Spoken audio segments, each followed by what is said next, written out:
We are going live in 5, 4, 3, 2.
Good evening and welcome to our Thursday weekly cerebrovascular and skull-based symposium from the University of Miami.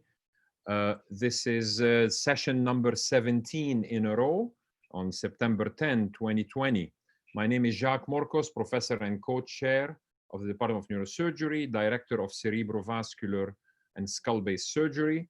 Co-directors of this course are Carolina Benjamin, my partner, assistant professor, director of our Keynes lab, specializing in brain tumor and skull-based surgery.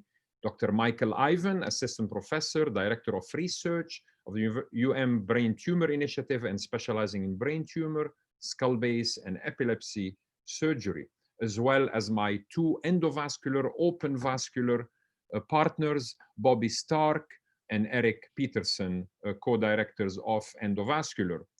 We, of course, are beaming to you from beautiful Miami, our two main hospitals. You can see them here, University of Miami Hospital and Jackson Memorial Hospital. We're, of course, a tertiary referral center for all types of neurosurgical problems. We've been doing this now since May 21 weekly, and it's been a very successful series. You can see the link where you can see what we've done and watch previous sessions that you may have missed. And that's a list of all the sessions we've had. And actually today is the last one of this series, but I will be putting out in a few days the next series into December. Housekeeping instructions. Please, audience members, I encourage you to put your questions in the Q&A box. We will address them at the end of the session. We are not offering CMEs, but we can certainly send you an email to confirm your presence. Please share the session links with your colleagues on social media. If need be, I don't think it'll be necessary. I'll remind my two speakers today, 2-minute warning as they near the 25-minute timeline. Audience members, please send me your suggestions for topics in cerebrovascular and skull-based or speakers that you may want me to consider in preparing the upcoming sessions. Here is my email and here is my Twitter handle. To give you an idea what's next week is a very special session. We will have one speaker, not two, and that's Juha Hernesniemi. He will be talking to us from China. So please note, if you're coming back next week, we are not starting at 5 p.m. We're starting at 7 p.m. Eastern time to accommodate our Chinese colleagues.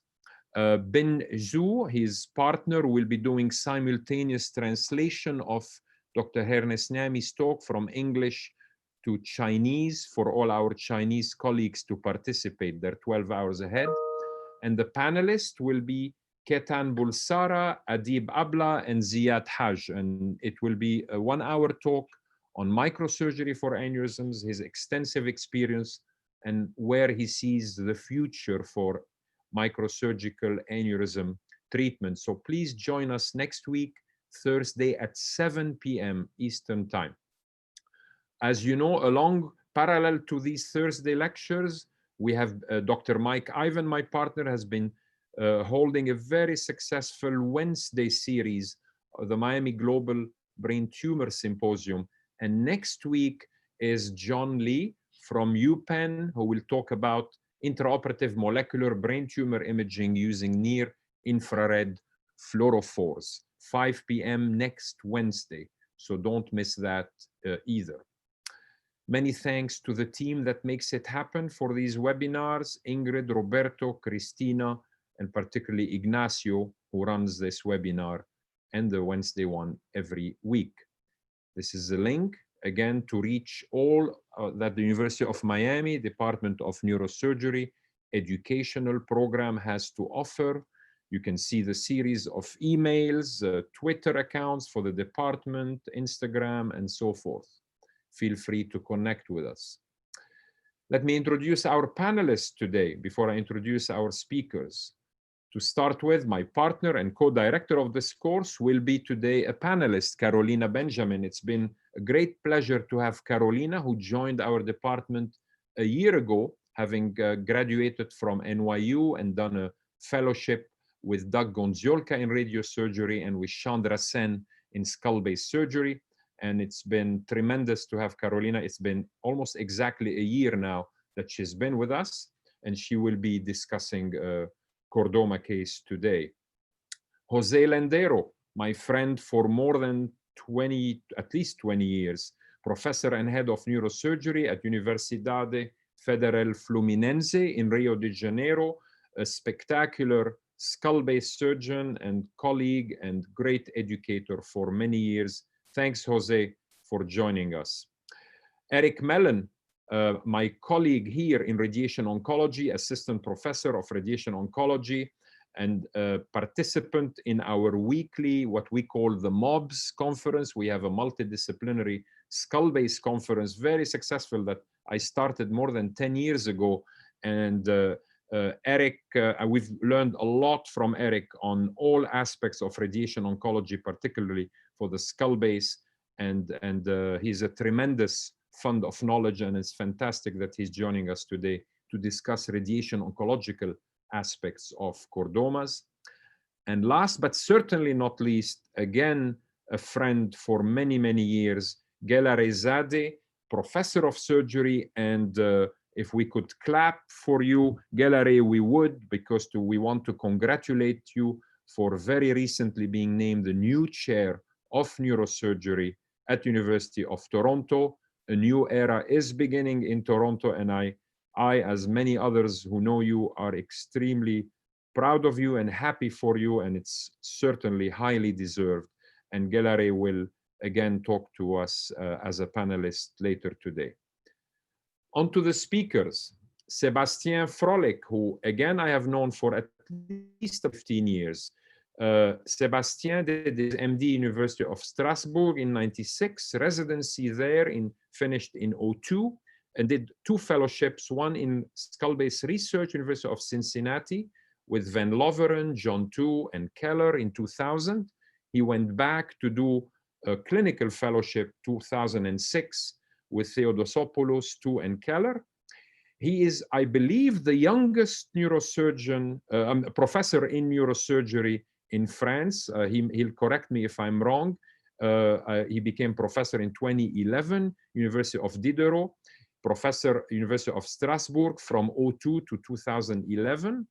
But he's been also the youngest chair at Lariboisière since 2013. And he's followed in the footsteps, the big footsteps of Bernard George.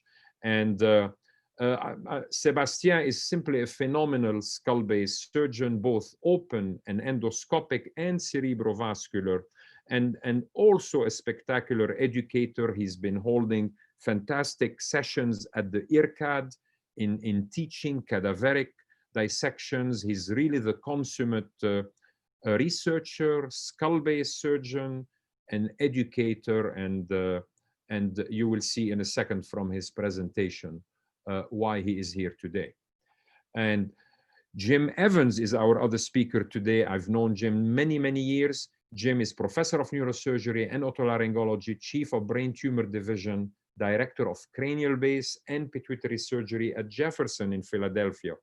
Jim had his MD in '95 at MGH. We have this in common. We both went to Queen Square in England, and he was a specialty registrar, Queen Square and Great Ormond Pediatric Hospital in London, UK, residency Cleveland Clinic, Ohio. He was a fellow in skull base and cerebrovascular at Inova Fairfax Hospital, Virginia. Second thing we have in common, we're both past presidents of the North American Skull Base. Jim is a prolific writer, has published 3 textbooks, more than 160 publications. He has a very competitive skull base fellowship in cranial base and endoscopic fellowship. And of course, as you can see, he often acts as Tom Cruise body double. They do look alike. Don't you agree? And Jim, again, spectacular skull base surgeon. And I am going to invite you, Jim, to share your slides, unmute your microphone, and please start your presentation for 25 minutes.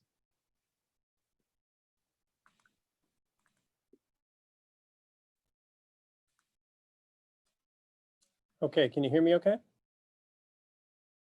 Yes, Jim, we hear you very well. Slide looks perfect. Okay, great. Jacques, I want to thank you and the rest of the crew at Miami for inviting me to participate in the webinar tonight. And I'd really like to congratulate you on developing the webinar. This is a great idea. This has become a superb reference and resource for many around the globe. So really, congratulations. This is excellent. It's a great contribution. And I'd like to thank the participants as well for joining us tonight or for watching this later on YouTube. A lot of these things are available for future reference. And again, this has been a great resource. So I'm going to speak tonight about endoscopic endonasal resection of clival and upper cervical spine chordomas. I'm from Jefferson. This is our place, and my disclosures. Make some surgical instruments with Mizuho Company. And my main disclosure is that I don't do this cranial-based work alone. I've got a great team I work with here at Jefferson. And these are the guys that keep me coming back every day. And we have a lot of fun together and do a lot of productive work together. So I thank every one of them. And this is just part of the list of our group here.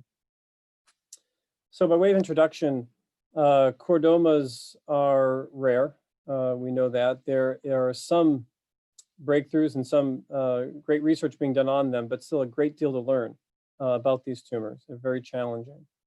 As we'll hear later in this webinar, there are means of using adjuvant radiotherapy to treat them, and we'll get some of that from Dr. Mellon a little bit later on.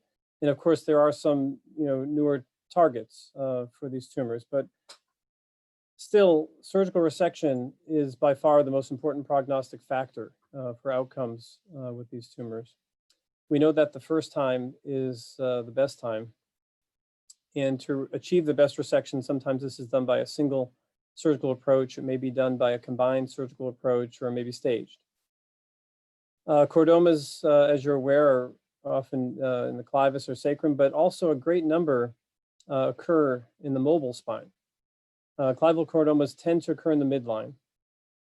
They are often, or at least initially, in the bone, and they're often, or at least initially, extradural. This may favor an anterior midline approach, which is basically between the cranial nerves and between the vessels, other neurovascular structures. So the anterior surgical approaches are many, and we have extended subfrontal transbasal, transoral, transfacial, and various renditions with lateral ionotomy or mid-face degloving, et cetera. We sometimes use combined cranial and facial approaches simultaneously. And then more recently, endoscopic endonasal surgery for these tumors. We'll go through some of these things. The extended subfrontal transbasal, as you know, with a coronal incision and a bifrontal craniotomy and osteotomies along the cristogale and cribriform, etc. And with these osteotomies, we can have excellent access. You can see the long axis of this approach lends itself well. And this was really a workhorse for clival chordomas and still is used. But this was a mainstay in the past. Transoral, transpalatal approaches. There's, again, many renditions of this. You can see this can get very busy. It can get crowded working with these retractors through the mouth and the oral cavity. There's often problems with inadequate visualization beyond the midline when you're looking in here with loops or a microscope. We may be limited by the degree of oral retraction. We've got to be able to open the mouth, 3 centimeters or so, or 3 finger breaths to work adequately. There are issues with velopharyngeal incompetence, often requiring tracheotomy and PEG. And if you've ever seen a pharyngeal wound healing problem, it can be devastating. It can be a very, very big issue if this doesn't heal well. It can become very complicated and difficult to repair adequately. So this has its drawbacks. Often these approaches would require splitting of the soft palate, as you see here, sometimes of the soft palate, sometimes resection of the hard palate. And this can certainly create additional morbidity. Transfacial approaches, this is a patient we had operated on in the past. You can see the incision here and the access we might gain to get back this tumor, reconstruction. And you'll see even just a few weeks post-op, it doesn't look so bad. But we still need to dismantle a lot of uninvolved anatomy in order to reach the pathology. And so this can also have significant approach-related morbidity. Combined craniofacial resection to give us extensive access to the clivus and to the adjacent cranial base. Bifrontal, transfacial. This is for access to tumors that we're discussing today, chordomas, sarcoma, sinonasal malignancies. And previously, this was considered the gold standard to try for unblock resection of these tumors in negative margins.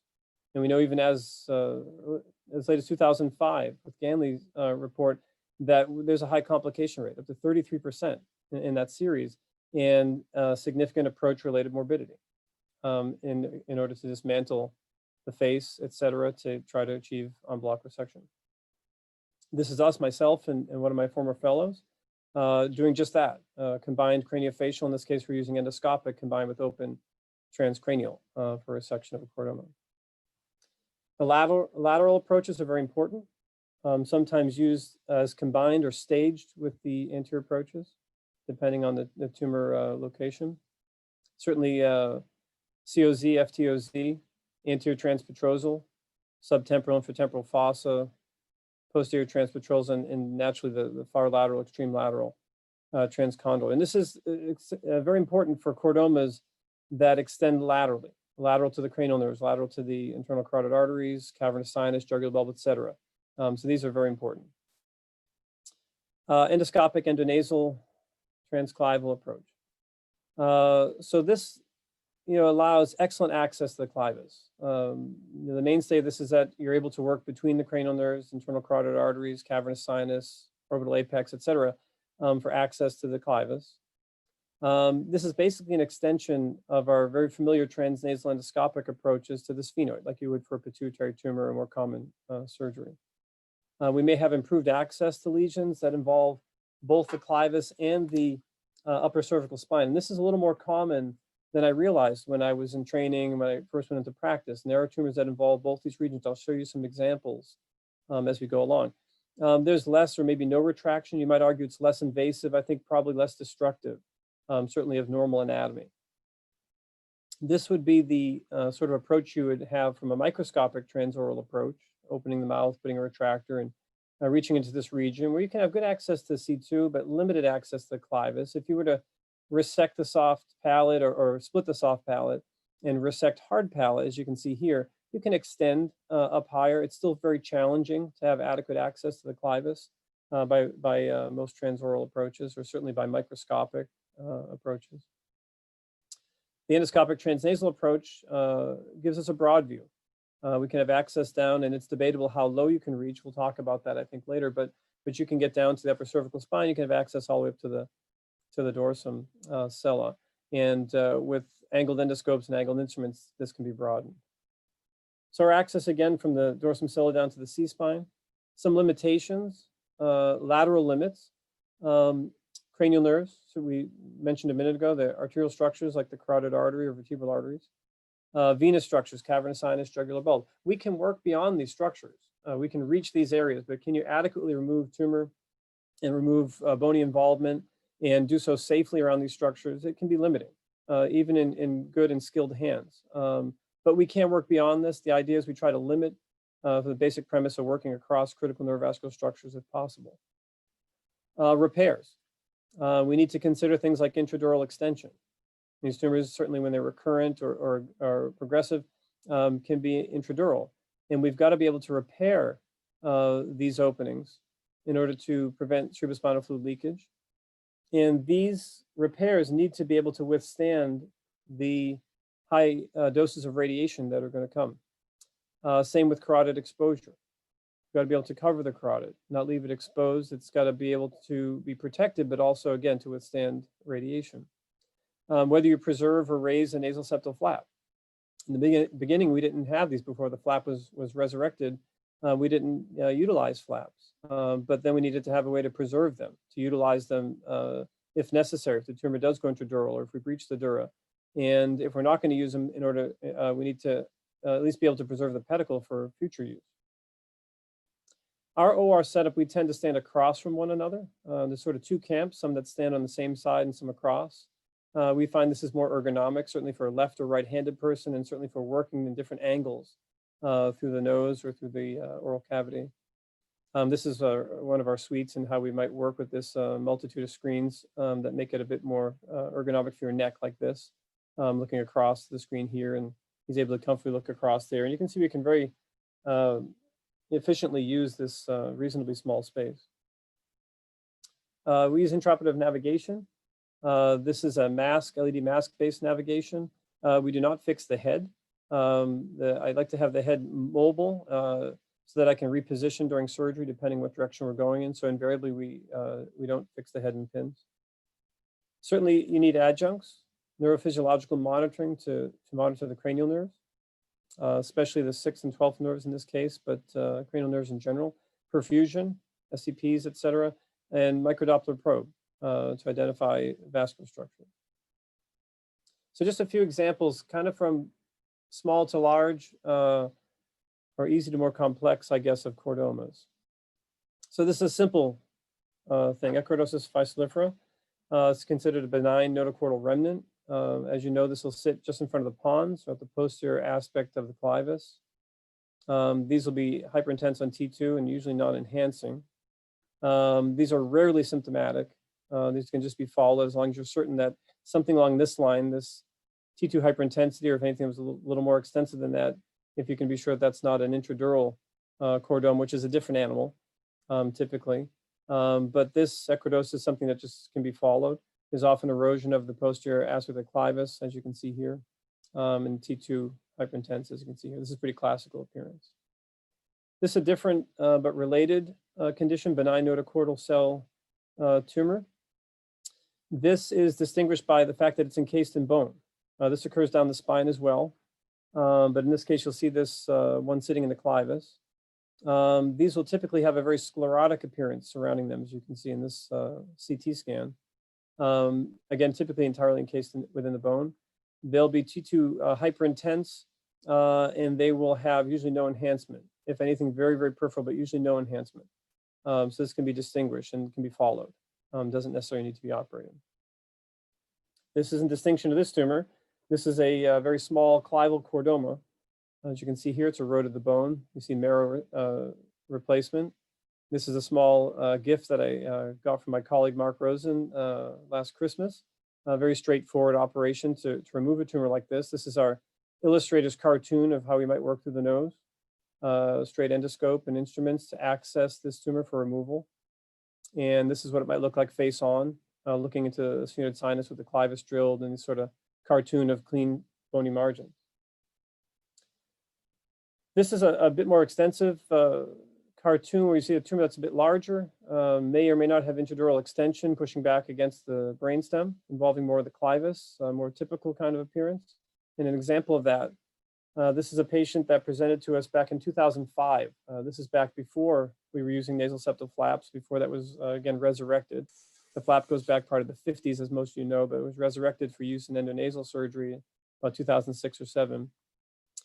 And this patient had multiple prior open cranial base approaches for a section of this chordoma and radiation, and came with this recurrence. You can see it looks like a fist coming off the back of the clivus, but does lend itself very well to an endonasal approach. Had a small cyst behind it, which is a nice buffer for the brainstem. And you can see the post-operative view on the other side here, where we were able to sort of hourglass like this around the internal carotid arteries and have good access to the lateral margins of this tumor for removal. And you can see on the sagittal a good removal. You won't see a nasal septal flap here. We're repairing a little differently back then. This is again back in 05, but nonetheless achieved a good repair and good resection of this tumor. This is one a little more extensive. You'll see this tumor in I guess a similar location, largely in the midline, extending a bit behind the carotid artery. It does have intradural extension. This is a primary presentation, a patient with bilateral 6 nerve palsies. This we felt would lend itself well to an endonasal approach. If you look at this sagittal, you'll see it sits just below the sella, kind of outlines the sella, comes up to dorsum sella, and then of course the intradural portion compressing against the pons, and some extension inferiorly to the bottom of the clivus. And this is our artist rendition of how that might look with resection of the clivus and back toward the dura. And I've got a video I'll show. I'll try to skip ahead a little bit and give me a high sign, Jacques, if it looks like I'm going too long. But this tumor, you'll see, was largely filling into the nasal cavity and the sphenoid sinus. And so to start, we had to debulk that and basically just mobilize it. It wasn't involving much of this. We had good mucosal planes, actually, for a lot of this tumor in its anterior extension. We've got to be careful not to scatter this tumor around. You'll see as we go through these videos, I often line the nasal cavity with cottonoid patties. So as the little bits get stuck, I can change my patty out and try to avoid seeding. That's been reported in the literature on the septum and the turbinates. So you've got to be careful with that, just like we would with any open approach. But you'll see as we mobilize this tumor, paraclival carotid coming into view there. And we'll mobilize this tumor progressively. Oops, I'm sorry about that. We'll mobilize this progressively. There's going to be eroded bone like this that we've got to remove. And then more soft tissue. And eventually we've got to start drilling where we find this eroded bone in order to get clean margins even out here in areas of the nasal cavity and the posterior aspect of the sphenoid. Eventually, as we get further along, again, you'll see my patties all over the place. As we get further along, this has already made the bony opening in the clivus for us. And it's actually already made the dural opening as well, as you can see here. Before we start tackling the intradural portion, we've got to clean these margins around the dura as well. So we'll trim that away. And these are various means to get clean dura, as you can see here. And now we've got to tackle this bit that's intradural along the basilar artery. It's insinuated between the perforators from the basilar artery and between the perforators and the brainstem. And so this just takes some meticulous effort and patience to dissect it out and preserve these vessels, as you know. And then we'll utilize our angled endoscopes, I think I'll show here in a minute, kind of looking around corners to make sure we get this cleaned out. Again, you'll see patties frequently all around where I'm working, so we don't drop tumor and seed tumor. And I'll just kind of skip ahead here in the interest of time, but you'll see as we get intradurally, now you've seen the brainstem, the basilar artery, you'll see a lot of anatomy that you'll recognize. Some of this was pretty stuck. We want to try to achieve our safest gross total resection without sacrificing, again, neurovascular structures, but you'll see we get a pretty clean removal. I'll remove my little bits of gel foam and patties that I've placed. Now I measure my defect once it's resected, and we use this button graft, which I'll describe later. This is the area that we created this button graft for, was clival defects, but we use it in other areas. This is a nasal septal flap going in position of vascularized pedicle flap. We're setting it down, make sure it's well approximated without any airspace behind it. We use some biological glue, which is largely superfluous. I think the little bits of blood probably seal just as good. And occasionally we'll put a piece of nasopore like that in the center, just to kind of reinforce the graft. This will melt down in 3, 4, 5 days. And then you see our post-op, and I'll just skip here to the still pictures. But you'll see the pre-op, as we mentioned, where this was traveling along the sella and intradural along the brainstem, et cetera. The post-op, you can see we've got a good resection, nice decompression of the brainstem. Our button graft would be in position here in the dura. We will sometimes put gel foam. We used to put fat, but mainly for dead space, for filling dead space. I find that's much more important as we go down the cervical spine. I'll show that later. And you'll see the nasal septal flap well approximated here in a good repair. Some of these tumors can be both clival and cervical. And sometimes I find it difficult to determine where is the exact origin of a given tumor. Is it a clival tumor that extended down into the C-spine? Is it a cervical spine or a C2 tumor that extended up? Like you'll see this kind of thing. And where is the actual origin of this sort of a tumor? However, as we mentioned earlier, some of these are purely cervical spine and subaxial. And this is my illustrator's rendition of one of these tumors involving both the clivus and the upper cervical spine. So we're getting lower down. Here's an example, pre and post-op, of a young woman that presented it to us. And you'll see this is a decent sized tumor, compression on the brainstem, intradural extension. This is a very firm type of chordoma. I remember taking it out. But the origin, the clivus looks kind of okay. Maybe the marrow's replaced a bit, but the clivus is kind of sitting there. And then we've got probably involved in the upper cervical spine. So maybe this is one that actually grew up from the cervical spine. I find it challenging, and I'll show some more examples. You see in the post-op, she's doing well. You can't see all of this, it's out of plane, but there's a nasal septal flap here and, repair, and brainstem looks better. I'll just skip that. This is just showing some vascular control of a small vessel. And here's some more examples. And these are different cases. I'll show you a few of them. And these kind of look like a little cap, sort of. And you'll see it involving the clivus and extending down, maybe sitting on C1 and C2, maybe involving it. Here's another one, kind of this rendition of these chordomas. Again, endonasal lends itself very well to this. Tricky place to reach just by transoral or open. There's a different patient. This is a cartoon just showing the one that's largely in the cervical spine. And for this, we'll use our angled endoscopes. And we even pirate sometimes instruments like this that are intended for frontal sinus surgery, have different angles on them that we can use to work down this way. And we've created some instruments to help with this as well. We've done some morphometric studies to determine how low you can reach. Some of it's dependent on the length of the hard palate and the angle of the hard palate. But we've done some work on that area as well. But suffice it to say, you can use angled instruments and work lower down the cervical spine. There are times when we combine. We'll use endoscopic endonasal and endoscopic endo-oral to work. You can displace the tongue and use a retractor or not, and you can actually work in the space quite well. In general terms, I would prefer to keep my incisions in the posterior nasopharynx above the level of the soft palate. That's better for patients when they're swallowing. They don't get debris and et cetera in the wound, don't tend to dehiss.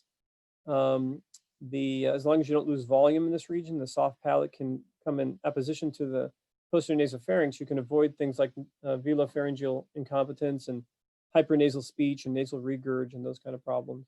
But there are times when we need to work both endoscopic transnasal and transoral. And you can do this in combinations. You'll see this angled drill working through the nose while the endoscope's in the mouth, and maybe both in the mouth or whatever. Any combination, you can get pretty creative with this. This is a 27-year-old female. These patients, again, this is that clivocervical type of tumor, and pre-op on one side, post-op on the other. These patients present often with a globus sensation, like they have a lump in their throat, especially when they're extending down a little lower. And they often will have, if they're unstable, a mechanical neck pain. They'll say it hurts. They get this, they're very stiff because of instability, microinstability. Post-op resection here, you'll see some gel foam in the space where we took it out to avoid that loss of volume so we can prevent VPI, and the axial view here. 45-year-old female that presents with something similar. You'll see this kind of similar configuration. Again, not that uncommon for me, but this is clival, I don't know. Is it cervical growing up? I don't know. If you look here, you could argue that maybe this is a remodeled clivus. The marrow doesn't look too bad. I think we could agree that the top of the odontoid is probably pretty eroded, but the mass sits here. So where it came from, who's to say? I'll show you a video of how this goes. This is looking just above the soft palate below. the torus tuberous on either side, the fossa of Rosenmuller, as you know. We'll make a midline incision. The sphenoid sinus is just above here. Midline incision, the Colorado tip bovi. We'll get down through the mucosa. We want to work in the intermuscular raphe, and we have to get through this very thick basopharyngeal fascia. It can be exceptionally thick in some patients and in some conditions. But you'll see we'll work our way back through this, and sometimes even have to resect it a little bit. I tend to keep a midline incision. You can resect some of this tissue. I'd rather preserve if possible for closure. You can often, if you've got good bony structures underneath, like clivus C1, do subperiosteal dissection to widen this and push this tissue across, yet still preserve some tissue for closure. You are above the soft palate here, so if you do leave a defect or need to resect, you can. Below the soft palate in the nasopharynx, you've got to keep layers, ideally a two-layer closure if you can. That gets a little more complex. This is now drilling the C1, as you saw in the pictures. I'm sorry this is really small, but if you look at this image guidance, you'll see we're right on the front of C1. As we drill off C1, the tumor, as you saw in the picture, sits here, just at the bottom of the clivus and behind C1. So we're going to drill this away, and then we're going to start resection. I'll just skip ahead a little bit here so we can, I don't want to take too much Jim, time. if you can, maybe 2 more minutes, if possible. Okay. So you'll see we'll start resecting this tumor, mobilizing this, the capsule. Eventually, we've got to take it away from the ligamentous structures here, the tectorial membrane. So I'll skip ahead a little bit as we resect that. You'll see we took advantage of the capsule. We have to get soft tissue margins as well as bony margins.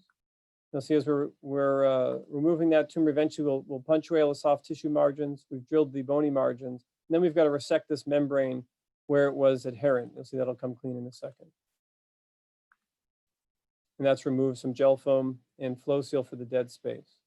This is the post-op, and I mentioned how the clivus looked involved, the top of the odontoid. Here's the clivus drilled cleanly. This is gel foam in the dead space and the odontoid drilled cleanly. We can address wider tumors like this one using our crosstown or angled instruments to work out more widely. As you can see, still clean margins, gel foam in the dead space. The closure of our defect, we tend to use the button graft. This is basically a bilayer graft. We typically make it out of fascia lata, but we've used synthetic as well. They're sutured together like this, and it'll sit in the dural defect. It keeps it from migrating. This is why we developed the button graft, because the clival portion would migrate sometimes away, or the onlay portion. And we use this all over the cranial base now for endonasal. It's very stable. It doubles the surface area for healing, conforms to defects with multiple planes, et cetera. You don't need bony edges, et cetera. That's how it sits in place. We'll put some fat in the dead space or gel foam now, and then a nasal septal flap across the front. I just have a case I was going to show briefly. This is kind of interesting, and this should wrap up right on time, I think, Jacques. So stop me. No problem. Yes, no problem. Just a couple of slides. It's sort of interesting, though. This is a guy that presented to us back in 2004. So this is early in our endoscopic experience. We were probably just a year or two in, Dr. Rosen and myself. This is a 46-year-old corn farmer, and he developed shortness of breath while he's walking in his field. And he went to his local hospital and got evaluated. And they thought, maybe he has reactive airway disease. They worked him up. They thought maybe he had coronary artery disease, and started all the kind of usual workup until some astute medical physician said, we should probably image him and see what's going on. And if you look at these are old images, as you know. This is 16, 17 years ago. But you'll see this huge mass. And you see some erosion of the anterior aspect of the odontoid process. You see how far this extends down the neck. He has very limited airway. In fact, we tiptoed him up to do tracheotomy. So if he, he might lose his airway if he had even the tiniest bit of laryngospasm. He could barely breathe. And you'll see this on this axial, some erosion of C2. So again, we put a tracheotomy, and then we started this plan for how to remove this tumor. We started with a longitudinal neck incision, so I could have access. And you can see how far this tumor extends down the neck. So I came longitudinally through the neck, and I resected the bulk of this mass and got a good removal. Back then, we used to stabilize before doing the odontoidectomy. I think that's optional now. We have different means of doing that, but we did stabilize him as a second procedure, and then went on to perform the odontoidectomy by endonasal approach. You can see here post-op, again, some gel foam in the dead space, odontoid removed, and this entire mass removed. So that's back in 2004. At the end of this is November, December 2004, we did all the surgery, and then we let him heal for a couple of months. In early 2005, I worked with Norbert Liebsch, and we up at the Northeast Proton Center, and we gave him proton beam therapy, and he did very well. He called me some while later in 2010 and said right here along that neck incision, he had a little bump he noticed. Wasn't sure what it was. Watched it a while, called. We said, well, let's keep an eye. We'll see what's what. It got a little bigger. I imaged him. It looks just like a piece of chordoma. So we took him in, did an en bloc resection with margins all around, as wide as an excision as I could get, and cut it in pathology, and lo and behold, there's a piece of chordoma in the middle. So, you know, we're not infallible. We can still see at our incisions. That's probably what that was. He had no sign of recurrence at the primary site, as you can see in the picture up there. It's just one slice, but he had no sign of recurrence.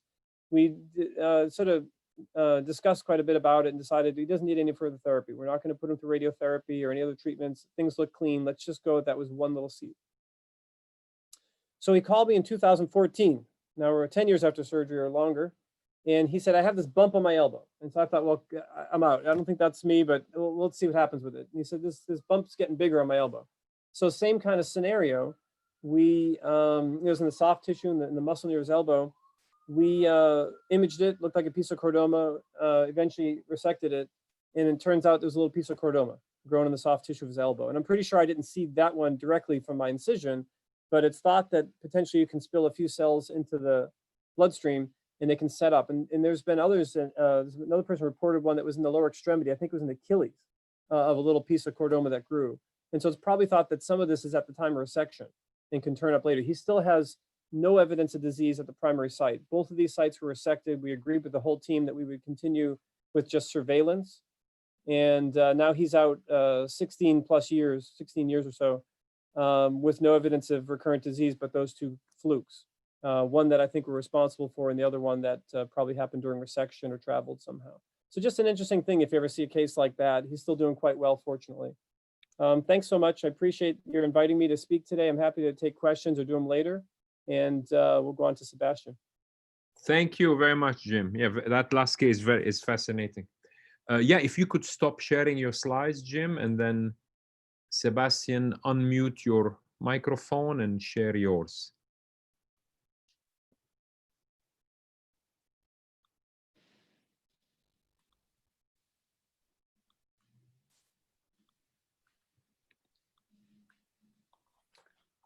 Okay. Thank you very much, Jacques, for inviting me. It's very, very nice to see you all and to be with you again. We are missing seeing each other in person, but still it's a very nice opportunity to share things together and to have a little fun. So I will talk about approach selection for chordoma. It's a topic that Jacques gave me. So I will focus on the choice of the approach for skull-based and craniocervical junction chordoma. I will start with this case to illustrate the difficulties that we have with dealing with chordoma and choosing the approach. This is a chordoma with a spot located in the petrous apex. If you go below, you see that there is some tumor in the jugular tubercle. Then it's going low in the craniocervical junction with some tumor along the odontoid process, but also anterior to the anterior arch of C1. It's also going down behind the lateral mass of C2, and you have tumor in the foramen of C3. So what is the best approach for a case like this? Definitely, it's not a single approach, it's multiple approach on the decision-making process to choose the good one, the one that will give the less possible morbidity for the patient is not always easy. There is also different types of chordoma. People who saw a lot of chordoma see different scenario. Here is a patient I treated for this chordoma filing, the sphenoid sinus. I took the tumor out, left a little piece of tumor in the cavernous sinus, and the tumor came back extremely rapidly. In fact, even before she started proton beam therapy. She was treated with proton beam and she survived for 2 years. So proton beam made a definitely much better job than what I did with my surgery. And this is a patient I have seen recently. He had this huge tumor, but he was seen in office 25 years ago by Bernard Georges, who saw him for a diplopia. He had a tumor in the petrous apex, tip of the apex. He decided not to be operated on, was lost on follow-up, and he came back 25 years after with this tumor. He had a very nice life for 25 years.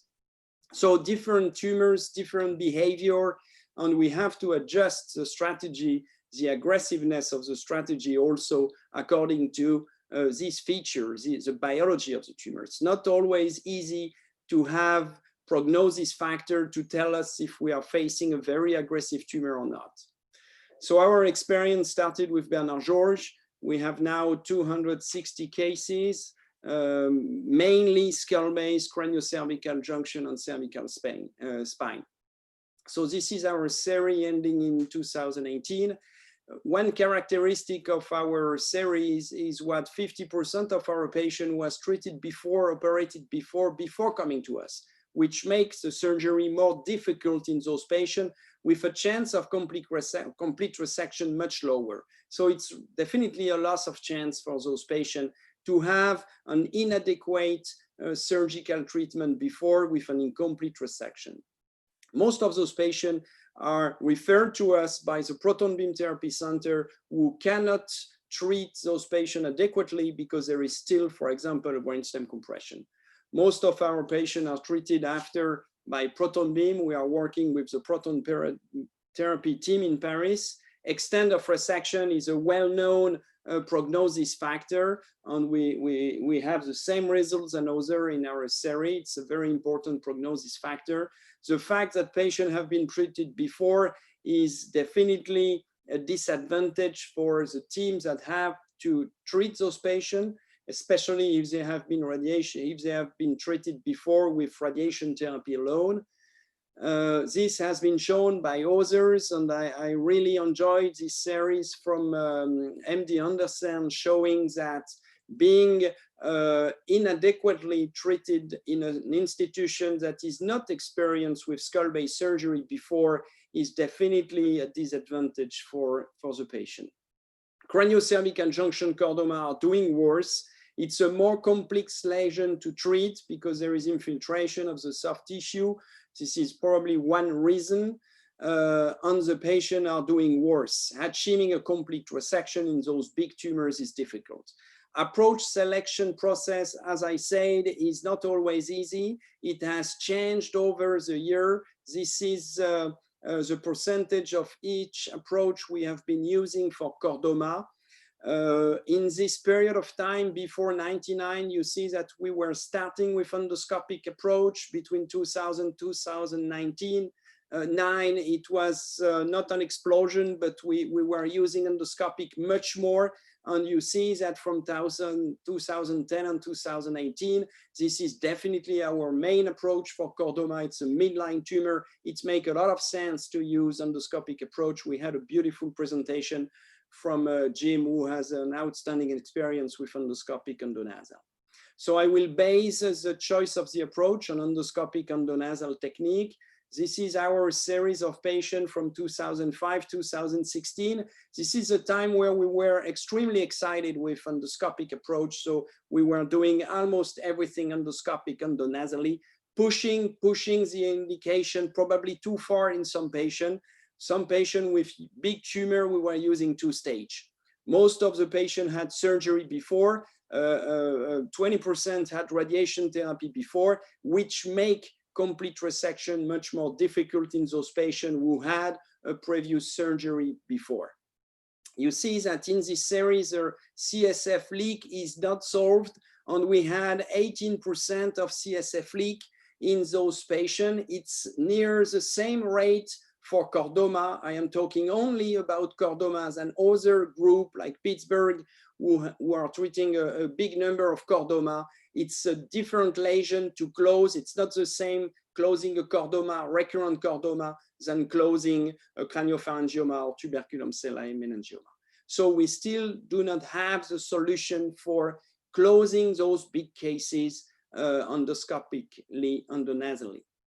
The more you go laterally with endoscopic endonasal approach, the more it's dangerous for some structures, especially the ICA in the parapharyngeal area, especially for the nerve 6 and 12. The risk of CSF leak, if you go deeper, open widely the dura, increase significantly. So we tried to develop a technique where we reduce the aggressiveness of the endoscopic endonasal approach. At the beginning, we were removing everything into the nose, having a big cavity, which was needed to have enough space to work and to control the structure. With time, we were using this approach, holding a rotative malleable suction with the same hand that is holding the endoscope. In fact, we don't need a arm to hold the endoscope because the endonasal structure, the turbinates are holding the endoscope, holding the suction, and we are just manipulating the suction, the suction with rotation as it is shown here. With this technique, the smaller is the space you work in, the easiest it is. If you have a big cavity, then you need strength to hold your endoscope, and you cannot control the suction that you have in the same hand. If everything is very small, in fact, the instruments can only go in one direction, and you have a very nice precision with your instruments working in a very small cavity. So in the vast majority of cases now, we are working one nostril, sometimes two nostrils, but we rarely take out some endonasal structure like before. We are also rarely using a nasoseptal flap anymore. I will show you in a second what we are using to close in our last cases. So this is typically a case of clival chordoma for which we used a single nostril approach. The tumor is big, but we have angle endoscope, 30 degrees, 45 degrees, 70 degrees. This is what endoscopy is made for. We need to use a small corridor and to use angle scope, angle instruments to work deep, but with a very limited corridor. This is the purpose of endoscope. And in this specific case, you can see here that we did a very small approach. We make an incision here on the mucosa of the rostrum of the sphenoid. This incision is like making a skin incision. We will suture this incision at the end. We will cranialize completely the sphenoid sinus. It's quite easy to do, removing the mucosa inside. We will fill the tumor cavity as well as the sphenoid sinus with fat. And at the end, we stitch this mucosa, which is quite thick at this level and easy, not easy, I would not say easy, but it's quite feasible to stitch kind of watertight this mucosa. The only hole that you still have is the ostium, but usually we plug it with a little bit of additional fat. And in this case, we were able to achieve a complete resection. With angle scope, you can see behind the ICA, behind the C2 segment of the ICA, and we had a very nice resection. You have a big space at the end. You don't want to have a dead space, so we file it completely with fat, and at the end, we stitch this mucosa just like we would stitch the skin. So we did maybe 5-6 cases like this. And I have to say that until now, I'm quite satisfied with the result. We are in the process of trying to publish these technical nuances. So the goal is to use the small corridor given by the endonasal anatomy and to use then endoscopic, angle instruments to really look for the tumor. And at the end, we close the mucosa like we close the skin. This is a drawing from our research fellow, Ariana Fava, illustrating this concept. So this is at the end of the surgery, post-op MRI showing this fat in the tumor cavity. This was another case of clival chordoma, mainly intradural, as you can see. Here, endoscopic approach is a great approach for this. It's really straightforward to go on this tumor. It looks not so difficult on the MRI. We thought the tumor would be soft. Predicting the consistency of a chordoma is not always easy. When it's hyper T2, that's fine, but when it's not always easy to figure out before if it will be quite soft or very fibrous, infiltrated. In this case, the first part of the tumor was soft. The last part against the brainstem was terribly fibrous. All the perforators were inside the tumor. Was it a good choice to go endoscopic? For this patient, it was a good choice because she was fine post-operatively, but still, I was not confident during the surgery, very scared with the perforators. It ended well, but again, it's not because the tumor is in the direction of the nasal cavity and that it's a chordoma midline that it will be easy. We used for this patient the Naples technique. I used everything to close chordoma. I have to say that I have been frustrated with all the technique I've used, except this one for the last maybe 5-6 cases, fat and keeping the patient seated position immediately after the surgery for at least 8 days. I think what we have to focus on to close this patient is not what you put to stop the CSF, is to lower the intracranial pressure the more naturally as possible, and the position is very natural to control intracranial pressure. This patient had a purely intradural chordoma, as you can see, a little bit more lateral than before, but it was an obese patient with a very high BMI. And almost nothing is into the clivus. So to resect this, you need a big dural opening of the clival dura. And I was scared with the postoperative CSF leak. And we know that from the literature that when the BMI is very high, you have a big opening, it's very difficult to avoid a CSF leak. So I did a combined petrosal approach in this case. Combined petrosal approach that is quite straightforward, especially for this kind of tumor. It's much easier to do it for a chordoma like this than for a petroclival meningioma. You don't have the hyperostosis of the bone. It's a quite nice approach, and it's a fantastic approach to go in the petroclival region for this tumor that was mostly retroinfundibular.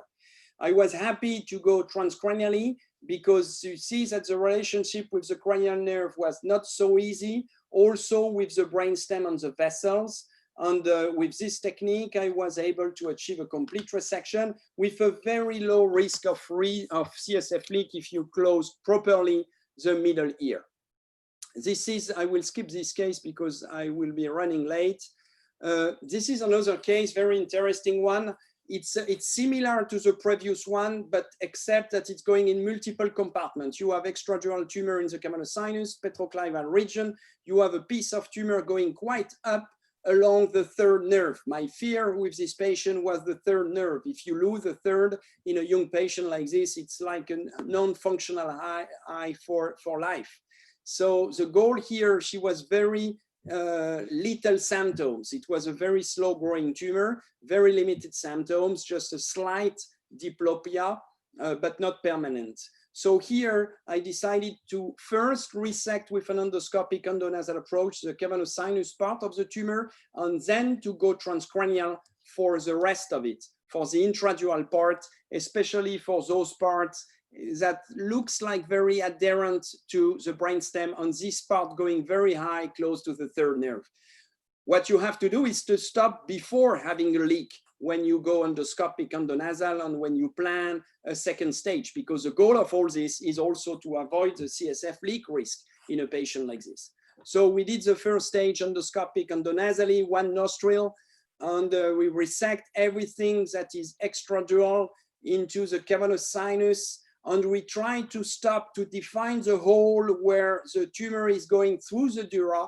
And in this case, we could saw on the MRI before the surgery that there was a very well-defined hole through which the tumor was going intradurally. So the goal was to stop here and not to mobilize too much the intradural part to avoid a leak. So the surgery was not very difficult. The relationship with the ICA in the camelosinus was quite simple. It was not very soft, but soft enough to make it quite straightforward to resect the extradural part of the tumor.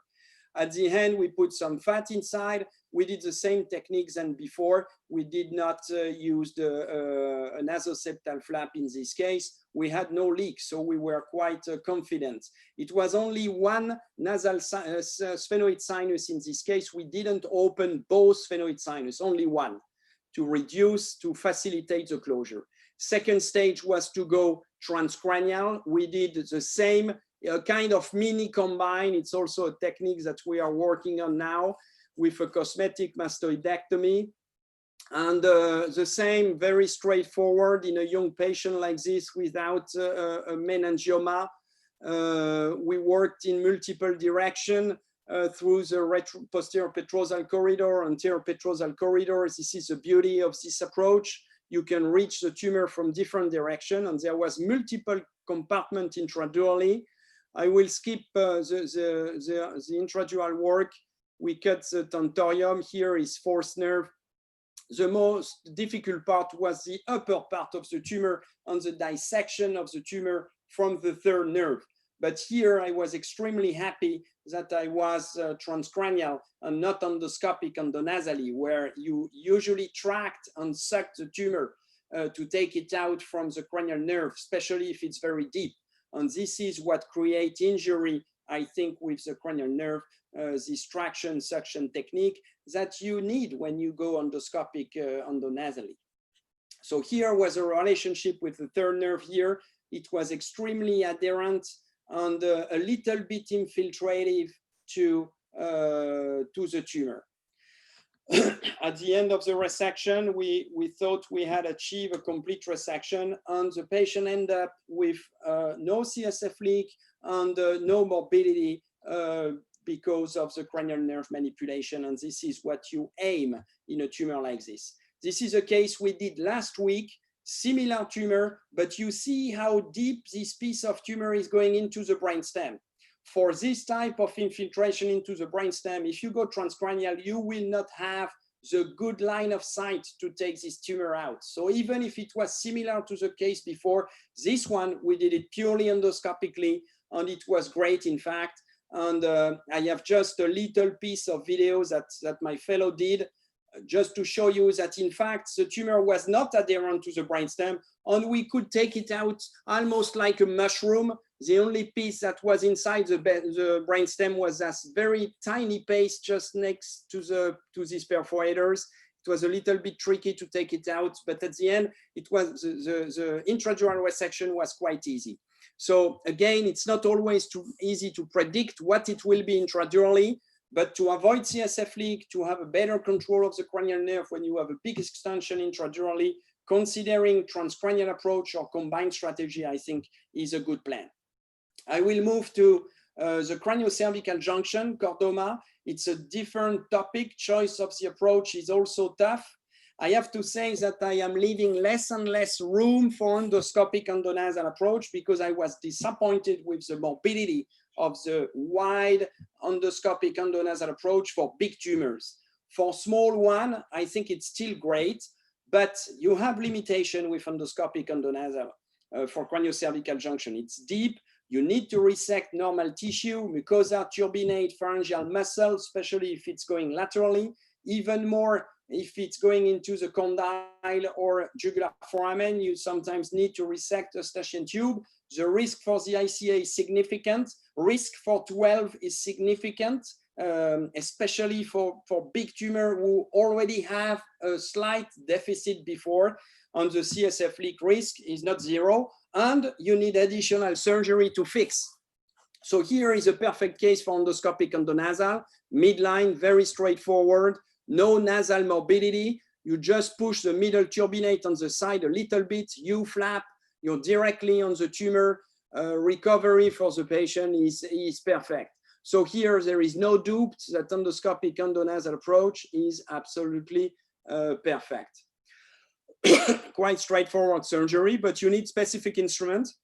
You need angle on very long drill. You need angle instruments, ronger. You need a very specific instrumentation if you want to go to the craniocervical junction. For the clivus, it's okay, but for this area, you need definitely specific instruments. Outcome for this patient was very good. But whenever you need to go lateral, you need to resect more. You need to resect inferior turbinate sometimes. You need to resect the pterygoid plate sometimes. You need to resect the Eustachian tube. And this is typically a case where it's tough. It's going on both sides into the condyle and jugular foramen. The surgery was nice. It took us a long time. It was fantastic in terms of having the anatomy in front of you. For a skull-based surgeon, it's really nice. But for the patient post-operatively, it was definitely not so nice. She had a long recovery. She had velopharyngeal insufficiency. proton beam therapy made it much worse. So the morbidity related to the approach was significant. We were at the level of the vertebral artery. So for us, it was a success. But for the patient, 2, 3 weeks, 1 month after, she didn't consider it as a success. And 2 days after, she had to go back to surgery for the fixation. So there is drawbacks with endoscopic endonasal approach. And here, more than in any other place, choice of the approach is important. Endoscopic endonasal approach is not always the best approach for those patients. There is multiple option for endoscope for this region. You have far lateral, transcondylar. You have the anterolateral approach that was designed by Bernard Georges. He teach me this approach and I am using it quite a lot. So you have multiple options. This is a case of this complex chordoma going intradurally with lateral extension. I was worried with this case, especially because of the infiltration here of the amygdala. And if you look at the MRI, there is contrast enhancement of this deepest parts, which in my opinion mean infiltration from vascularization from the posterior circulation. So in this case, you can figure out that the relationship will be tight. So here I decided to try to do a surgery that would give the less morbidity and where I could eventually do everything in one shot, resection and fixation. So posterolateral, far lateral, using the endoscope to take the tumor anterior to the anterior dura out, eventually to look contralaterally, to look up into the petrous apex, to look down to the endontoid process, and at the end, fixation. So this is the first step of the surgery with the posterior, posterolateral, far lateral transcondylar approach, drilling a little bit of the mastoid to have control of the jugular foramen, drilling of the condyle, and rapidly you have a nice window to work into the tumor because the condyle was gone because of tumor infiltration. So from this corridor, you can drill the lower clivus, you can have control of the prevertebral space, you can also put the endoscope inside and you can look up. And this is what we did for the part of the tumor that was going up towards the petrous apex. We open here the superior surface of the petrous bone to have a control of the ICA from below, petrous ICA, and at the end we have the sphenoid sinus. And the final step of the surgery is to take the intradural part of the tumor. And here I'm happy because I have the microscope, I can have a nice control of the cranial nerve, and even more, I can completely resect the dura, which is infiltrated, without a fear of increasing significantly the risk of CSF leak, which would have been the case if I would have gone purely endoscopic. There was also a little piece infiltrating the brainstem, for which having a microscope on my micro instruments was also nice. Closure is much easier with a much lower risk of CSF leak if you close properly the mastoid process. At the end of the surgery, we did a fixation because the patient was seated in prone position, the head straight, so we could fix at the end. I will finish with this case. Huge tumor, the same endoscopic is definitely possible endonasally, but imagine the size of the hole you have at the end.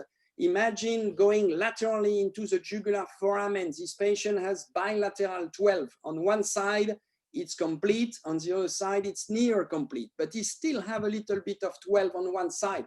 You want to keep it. Otherwise, he will be like eating like a bird for the rest of his life with a bilateral 12.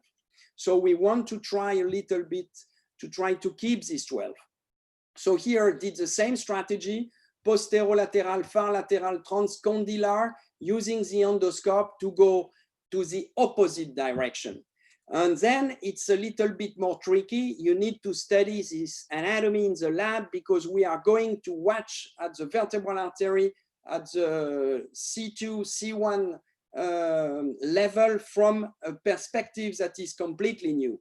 So we did some work in the lab before. Our research fellows did it to give us an idea of what we were going to look at.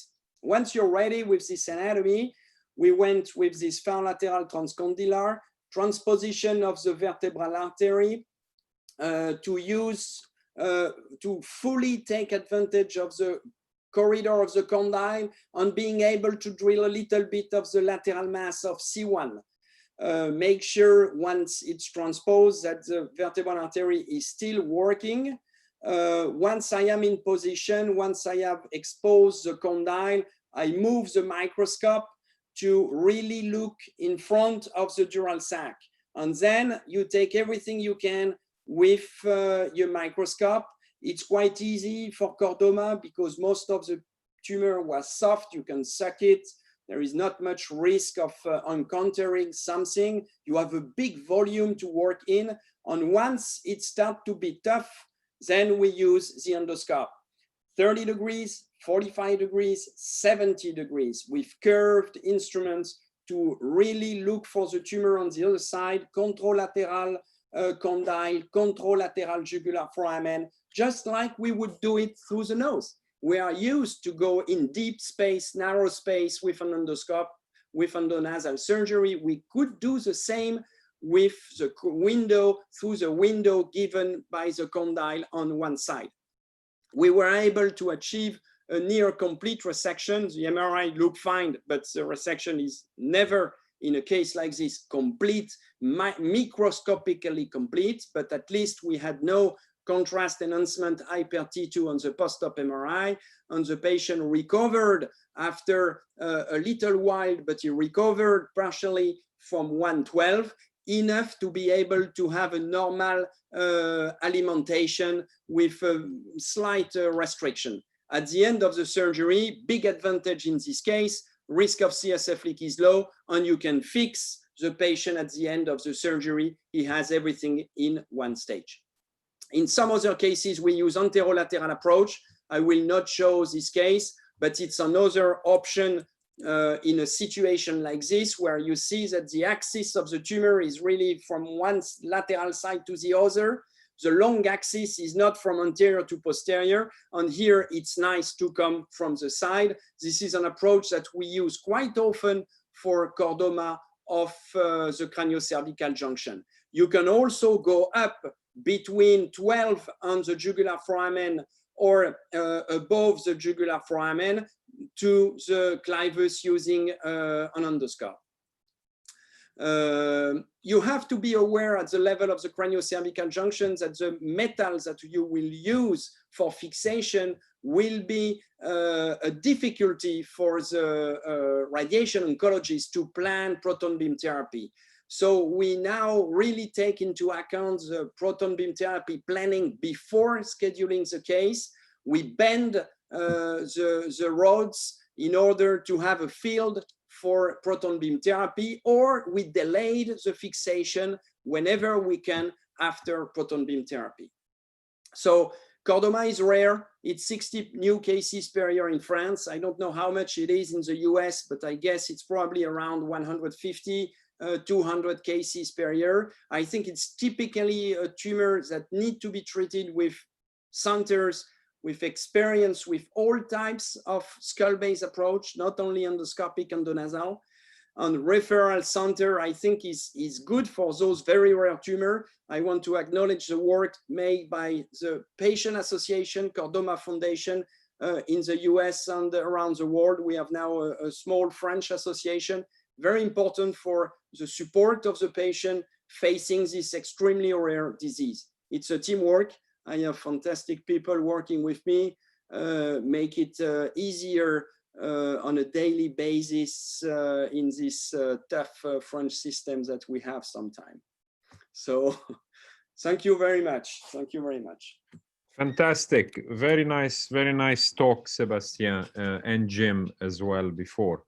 Could you stop sharing your slides, Sebastian? And then we're going to leave the questions till the end, because some of the questions will be answered through the panelists speaking. So I'll invite Eric to unmute his microphone and share his slides. Thank you very Eric much, Mellon, my radiation oncology colleague here, University of Miami. Pleasure to be here. Thank you so much. One sec, just trying to get my slides up here.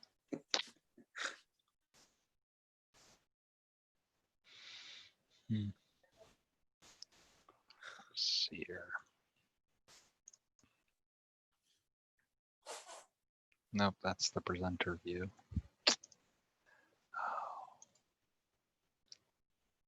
There we go. Okay. Y'all can see my slides? Yes, we can see you. We can hear you loud and clear. Perfect, thank you. So I'm going to talk about the radiation therapy for chordoma. As Jacques mentioned, I'm a radiation oncologist here at the University of Miami. I have a PhD in physics as well, so I think about the physics of the technology quite a bit and the delivery. We recently have opened our Proton Center here at the University of Miami, but I also trained at the University of Florida Proton Center as well as the University of Pennsylvania Proton Center. So as you all know, chordomas often need radiation therapy. We're here to focus on skull base chordomas. Chordomas in the sacrum can at times be cured with an en bloc resection with clear microscopic margins, but that's rarely achieved in the base of skull. And so we generally recommend radiotherapy after resection of chordoma in the vast majority of cases, because without radiation, even in the case of a gross total resection, there's still a very high recurrence rate without radiation. I've highlighted two studies with the blue boxes showing particular case series where not many patients received radiation, and you can see 10-year estimates. LRFS is the local recurrence free rate, 12%, 18%. That means 80 to 90% are recurring at 10 years without the addition of radiation. So how can you deliver the radiation? Well, there's a few different techniques. There's conventional radiation. I'll show why why that's inadequate. And then, of course, proton radiotherapy has become the standard in the United States. Carbon ion radiotherapy is the latest and greatest.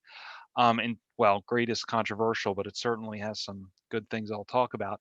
Intensity modulated radiotherapy is the better, newer way of delivering photon X-ray radiation. And then, of course, radiosurgery is still an option as well for select cases. So the dilemma for the radiation oncologist is that radiation control depends on dose, particularly in chordoma, which is a radiation-resistant tumor. Just as a matter of nomenclature, photon radiation is high energy X-rays. The dose is given in gray as the SI unit for radiation dose. Protons are given in cobalt gray equivalents, as the biologic effects are slightly different, but you can talk about gray for photons or CGE for protons. And then carbon ions are called gray equivalents, for much the same reason. Doses greater than 70 CGE or gray equivalent over 7 weeks or more can give 5-year local controls of 70% or more, and then that's based on numerous single institution retrospective series. We go in 1.8 to 2 gray per fraction when we treat. And the dose tolerance to brainstem is typically given as 54 to 60 gray or CGE, and dose tolerance to optic structure is typically given as 54, 55 gray or CGE. So how can we give such high doses, 70 plus, safely when you have brainstem and optic structures in the immediate vicinity? So conventional photon radiation, we're talking about before 1990, looked a lot like this, where the blue irregular rectangle essentially is the target, and the yellow is the gross disease, and the green there is the brainstem. And you can see a red box was sort of the shape of the radiation that you got many years ago. And so, as you can imagine, you really cannot separate the disease and the target from the radiation that you want to give. And so you would essentially give 54 gray, maybe if you're feeling adventurous, 60 gray, but the doses, or the control at those doses of 54 gray was less than 40%, so it really was inadequate. Protons are a bit of or a definite step up from photons in select cases, where on the left you have that plan I just showed you, and above that is the percent depth dose for depth for the X-ray. Essentially, you have most of the dose being deposited the X-ray as it goes into the patient, and then it just passes right through the patient. Whereas with protons, the proton is a particle instead of an X-ray. So whereas an X-ray is a wave that just passes through and deposits some energy, but the wave keeps going through, a proton you can think of as a little ball that goes into the patient at a high energy, and then as it slows down, as it collides with things, as it slows down, it gives off a lot of energy as it stops, and then finally it actually completely stops. And so in that image in the bottom middle, you can actually see the red is the target dose, the high dose, the beams coming in the front. There's also a beam coming in from above, but the beam's coming in and then it just stops. And as it stops, it delivers more energy than an X-ray will, and that's called linear energy transfer, which means there's more damage to the DNA for the same dose, and that's called the relative biological effect. It's higher for proton radiation. And so then the question becomes, is that more effective in controlling the tumor? It is a double-edged sword. You don't want to let that stop on critical structures like the brainstem, because if you're giving more of that relative biological effect, you want to put that into the tumor and not to the critical things in the area. So proton radiotherapy, the first center in the United States, I believe, was 1990 or 1991, something like that, Loma Linda. And it was initially available at a very limited number of centers. Mass General Hospital had one of the very early ones, for example. Really in the 2000s, it really began to take off and many more centers began to get it. As of August 2020, there are 89 proton centers worldwide. And this was really the first technique to allow very high doses. We're looking for greater than 70 CGE or gray to be given to small areas with sharp dose fall-off to get control of chordoma. And the first generation passive scatter systems became the standard and is still a good standard. It does struggle with very complex shapes, but here's a reasonably simple shape. That can be treated very effectively with any proton system to very high doses of 7380, while giving a much lower dose to the surface of the brainstem, and the dose essentially stops at the surface of the brainstem. So the outcomes with proton radiotherapy, many centers have reported their control, and many of those series have reported more than 70% control at 5 years. And so I'm showing the MGH at the top, 10-year, 54% local control. Loma Linda, 60% at 5 years. Paul Scherrer Institute in Switzerland, 81% at 5 years. You get the idea. The control is not 40% like it used to be in most centers' hands. It's more, there is some controversy here and there is some conflict, and it depends on how many of your sections are R1 versus R2, but you can still get many centers reporting 70% plus, and that's what we're aiming for. The latest iteration is carbon ion radiation. The RBE is even higher for carbon ions, as they do even more damage to DNA as they stop. That relative biological effectiveness is even higher because they're bigger particles with higher energies. And could this be an even better treatment for unresectable radioresistant tumors like chordomas? This is an unanswered question, but there are 14 centers worldwide now delivering carbon radiotherapy. Actually, the US does not have a carbon radiotherapy center. The first center has recently been announced at the Mayo Clinic in Jacksonville, but it's available in Germany, Austria, Italy, Japan, and China. Some of those countries have more than one center, obviously.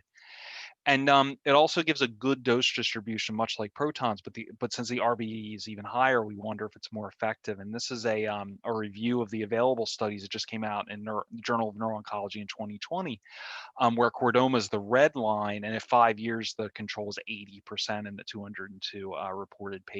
So we're talking about protons, maybe 70-ish%, maybe 80-ish% with carbon.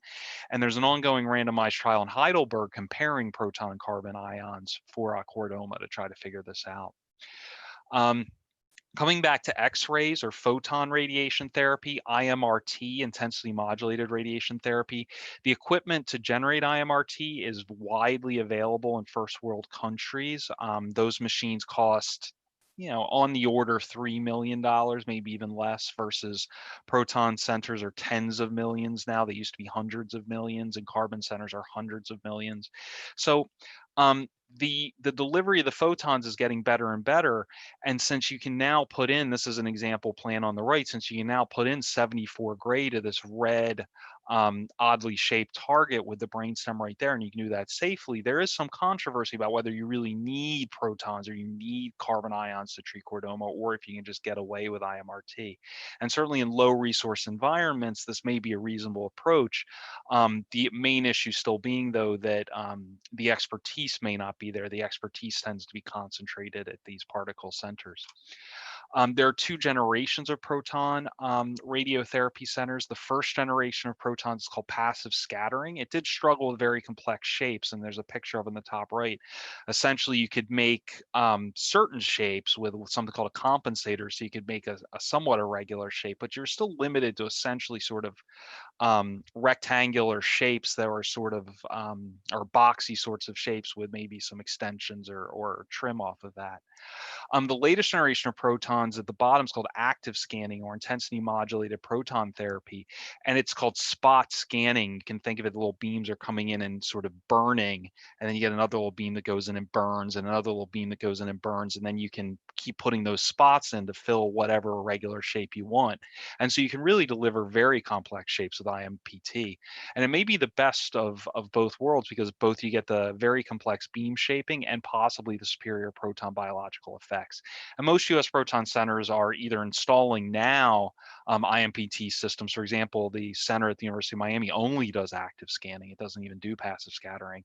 And many centers that have passive scattering systems are upgrading so that they have the capability to give IMPT. So in general, the way you deliver radiation therapy to something like this is you have the first phase of radiation to a dose around 50 gray or CGE. In the top right, this was a review article from the University of Florida. They gave a 50.4 gray and 1.8 gray per fraction over 5.5 weeks, Monday through Friday. Treating the gross disease resection cavity in any subclinical areas of concern where you think the disease might have spread based on clinical suspicion. Plus a more generous margin between CTV, which is a clinical target volume, and the PTV, which is an error based on patient setup, somewhere in the order of 6 to 8 millimeters, and you treat that to 50.4 gray. And then you boost the actual gross residual chordoma in the tumor bed, plus a much smaller margin to a very high dose. In this case, they did 73.8 CGE over, I believe, 8.5 weeks. That works out to. Most treatments will be built with daily image guidance built into the machine to ensure that precise targeting. So, for example, the machine we have does a cone beam CT or a type of CT scan to make sure that the head is precisely aligned every day for treatment, so that you can really shrink the margin to like 1 millimeter around the target, something like that. And generally, these tend to be large fields because you have to consider the resection bed, the gross disease, any microscopic potential areas of spread. So as you can see there, it tends to be a fairly large field. And that's really why when fractionated radiotherapy, proton radiotherapy, the other techniques really shine. The toxicities of radiation, of course, they exist. With protons for chordoma, we do accept higher than usual radiation doses at the surface of sensitive structures because we know the risk of chordoma. When the chordoma grows back, it's horrible for the patient, and so we tend to accept a little higher toxicity for protons. This is a little simplified, and there are many other considerations, but just to give you an idea, the other nice thing about protons is they do sort of stop. So maybe you just get a little bit of damage to the surface, but you can leave the rest of the brainstem intact. Maybe that's an acceptable thing. The risk of optic neuropathy at the doses we tend to use is 5% or less. I mean, we take that very seriously. That can be up to and including blindness, but the risk, we try to keep that risk very low with the doses that we use. Brainstem necrosis, which of course can be a very serious toxicity at the doses we use, is less than 6%. And temporal lobe necrosis as well, the brain next to the area we're treating, we try to minimize the amount of that brain that gets treated. That's a little less of a problem now with the IMPT because we can make more complex shapes and really focus in the dose rather than having like a box and sort of a little bit of dose sticking out into the normal brain. But that risk in prior series was on the order of 10 to 15%, and that can cause seizures, neurocognitive issues, certainly. A little unclear what the radiation limit is, but it's also a risk as well. So lastly, stereotactic radiosurgery. There are many machines capable of doing stereotactic radiosurgery, but of course, with a neurosurgery audience, I'm mostly talking about Gamma Knife, and most of the data for this is from Gamma Knife. It's generally considered for small chordomas or recurrences. Those of you who have experience with Gamma knife know that it's hard to treat large irregular targets with Gamma knife. It can be done, but it tends to take a very long time. And also you need a margin dose of at least 15 gray to control chordoma. And the optic chiasm in brainstem, the optic chiasm limit we would accept is, depending on who you talk to, 8 to 10 gray, and brain stems more in the order of 12 to 13 gray. So it's a little worrisome. It's very difficult to deliver that to a large area. Plus dose painting, high dose, low dose. It's very challenging to do with Gamma knife. It's better to do with fractionated in general. But in any case, for smaller chordomas, treated with a margin dose of 15 gray, the control can be quite good. So it can be over 70% for small chordomas. And so in our practice, we typically reserve it for small unresectable chordomas for some reason, for example, medically inoperable, or recurrent chordomas where there's not a whole lot of disease, or prior radiation where you can treat with Gamma knife to a small focus within a bed of prior radiation, but it's not close to any critical structures. That's a very nice application for Gamma knife. So at the University of Miami, we of course have a fantastic multidisciplinary team with a lot of experience in these. The Proton Therapy Center at the University of Miami just opened this month. That's a picture on the bottom left. Steve DeWaskin was the donor. We're very grateful to him for donating a lot of money to help make this happen. And that's a picture of him with our Cancer Center Director, Steve Neimer.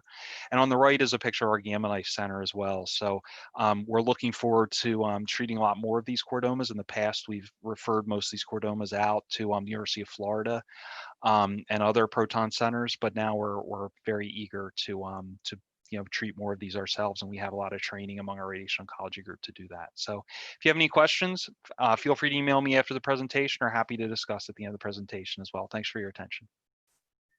Thanks, Eric. That was terrific review of everything available in radiation for chordoma. Has always been a tough topic for most neurosurgeons to get their heads around it. So thank you very much. I'm sure people have benefited greatly from this.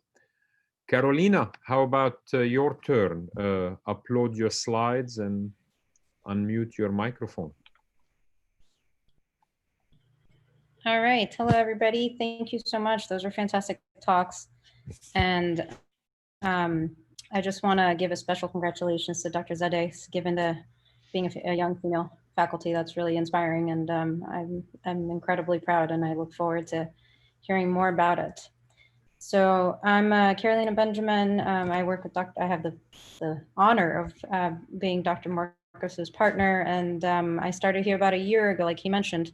So I'm going to take advantage of this fantastic speakers and panel to show a case that I have not done yet. So hear your opinion a little bit about approach, and we can discuss. So 73-year-old, she presented with to an outside hospital about over a year ago now, and she had complaints of double vision. Imaging was done, reportedly normal, and her symptoms improved. But about 3 months ago, her double vision recurred.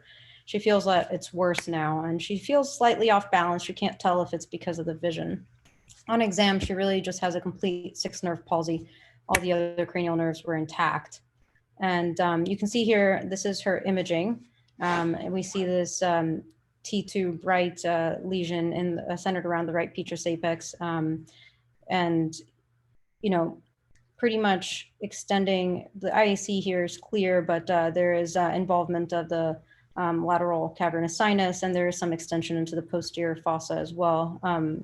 Does take up contrast, and on the CAT scan, you can see a little bit of this, the destructive lesion at the bone, and you can see its involvement going posterior to the horizontal petrous carotid, involving that as well. So I would like to hear if you guys could, both Dr. Evans and Dr. Frolic, and any of the other panelists, if you could sort of give me your thoughts on how you guys would approach this.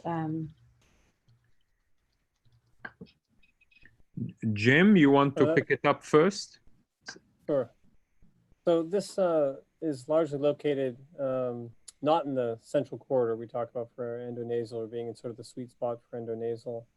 It's more lateral. It's more in the petrous apex, as you showed, lateral cavernous sinus. It seems to me that a more lateral approach is going to be better for resection. infratemporal Kawase type anterior petrosectomy type approach, depending on exactly how far it extends downward below the level of the IAC, you may get a bit limited there. But in that range of I would say a Kawase type approach or combined orbitozygomatic with Kawase to look down on that region, I think would be your best bet. Endonasal, I think, is going to be limited. The majority of this is starting in the place where we don't want to cross. From the endonasal standpoint, I would concur with Sebastian. You're going to have to do a lot of resection, I think, to have adequate access to this and add morbidity from an endonasal approach, and then also make a much more complex reconstruction. So I would probably favor that for starters. I'll be interested to hear what Sebastian has to say.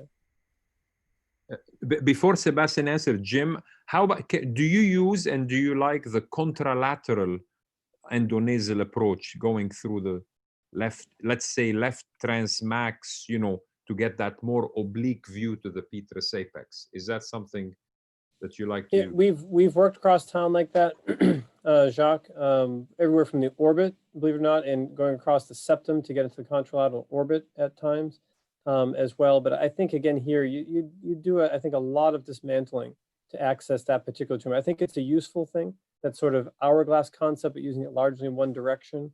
So yes, I think it is useful, but in this particular case, it wouldn't be my first choice. Sebastian, you're muted. Yeah, sorry. So I have to say that I'm not completely sure it's going to be a chordoma. I would favor chondrosarcoma because it's very lateral. It's very hyper T2 also. So I think the tumor will be quite soft. So I would definitely use an endoscopic endonasal approach for this case. It's reaching the lumen of the sphenoid sinus, so you don't have much to drill to get into the tumor cavity.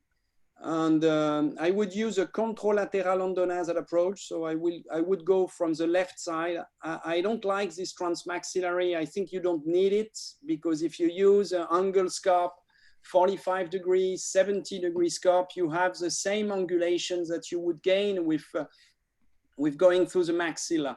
So contralateral endoscopic endonasal, one nostril, drilling medial to the carotid, and then sucking the tumor using my label rotative suction, 70 degree scope. You can look to the carotid from behind. You have a nice view of the posterior aspect of the petrous ICA. And if you look a little bit above, you look to Meckel's from below. And hopefully this tumor will be very soft. And you will be able to suck it quite easily. But you need definitely my label suction, because if you don't, if you have a straight suction at the end, at the tip, you will not be able to suck what's behind and above the petrous ICA, going from the medial aspect of the paraclival. Sometimes I bend the suction like this. It's like a hook. It's a little bit scary to put in, and you should never lose control of it, because if you take it out rapidly, something could be in the hook. But with this, you can have a nice control of this area of the tumor. We have also what's the name of this endoscope there is now endoscope where you can change the angulation from 0 to more than to almost 90 degrees. So you can really almost look behind, and this is very helpful for those type of tumor. But 70 degree scope is perfect for this. And that scope's the Cyclops. The big advantage here is that it's not crossing the dura. So you don't have the risk of CSF leak in this old lady, because she's 73. Right. I think a small contralateral endoscopic endonasal with a soft tumor endoscopically is the lowest morbidity for this patient. Transcranial anterior petrosal, it's significant at this age. But it's another option. Totally agree. But in this case, I would do endoscopic. Sebastian, would you agree, though, that what you're describing requires some significant experience to go that lateral? Or would you have done it in your first or second or third year in practice? I think it needs adequate instrumentations. Yeah. That's the first step. If you have a 30 degree scope only, you cannot do it. Right. So that's, then technically, I don't consider it as very difficult. I remember fellows having done it at the end of their fellowship without me going in, because it's a typical location for chondrosarcoma. So it's not so technically challenging, but you need instrumentation. Angioscope, malleable rotative suction, curve ranger, you need this equipment. If you don't, and curve drill, you need a curve drill. There is a company that is doing angle, very thin with irrigation drill.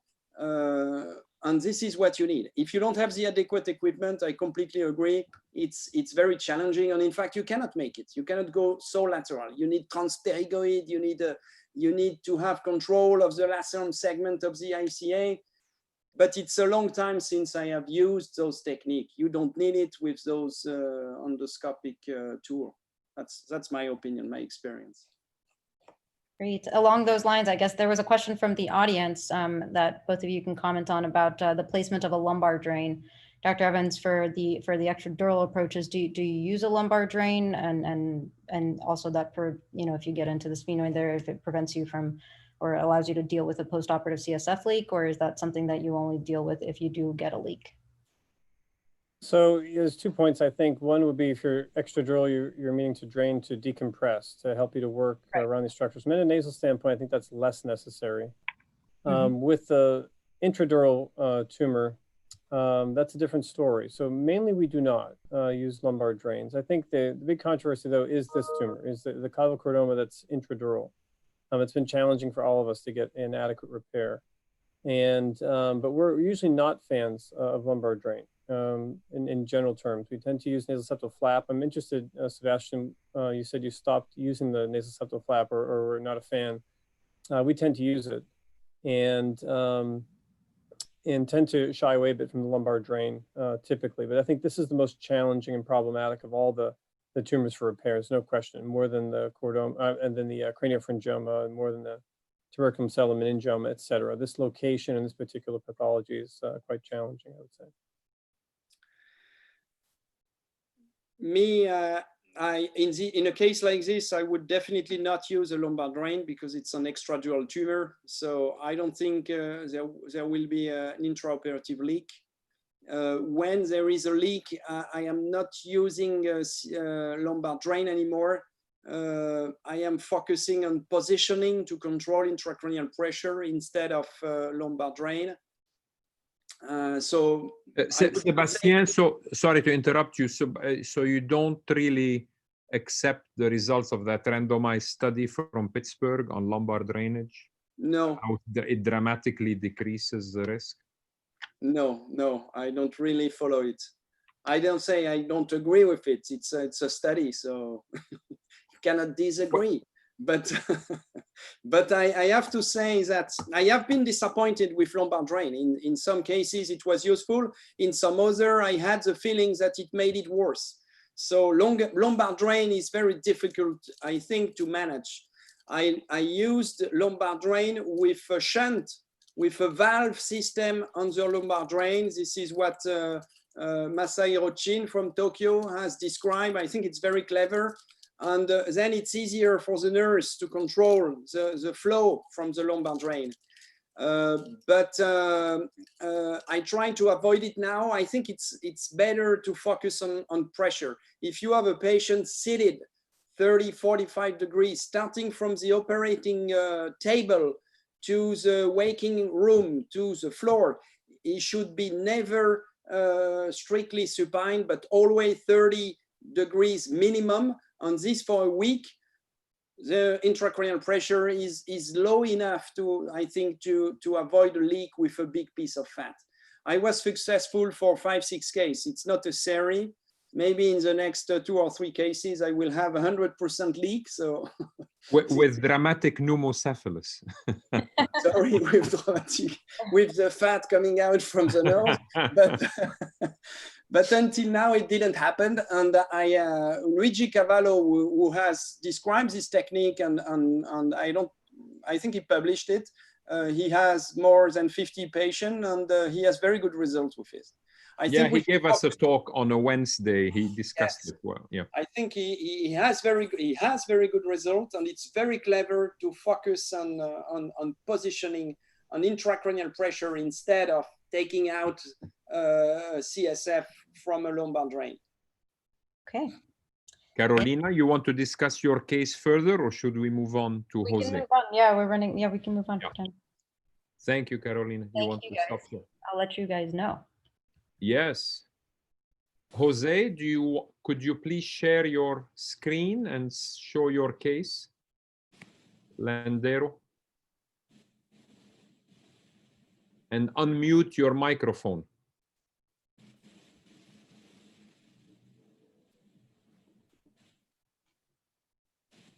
The mic, yeah, yeah, perfect. Yes. I want to thank you, Jacques, for inviting me to show and share this case with you. To be very nice to me, to know your opinion, Sebastian, James, Caroline, and about the radiation therapy too. What's happened there? If you click, put your mouse on the slide, left click. Yeah, here you go. Look, these young men were operated by me maybe 1 year ago. He present this kind of tumor. This, for me, it was a intradural tumor,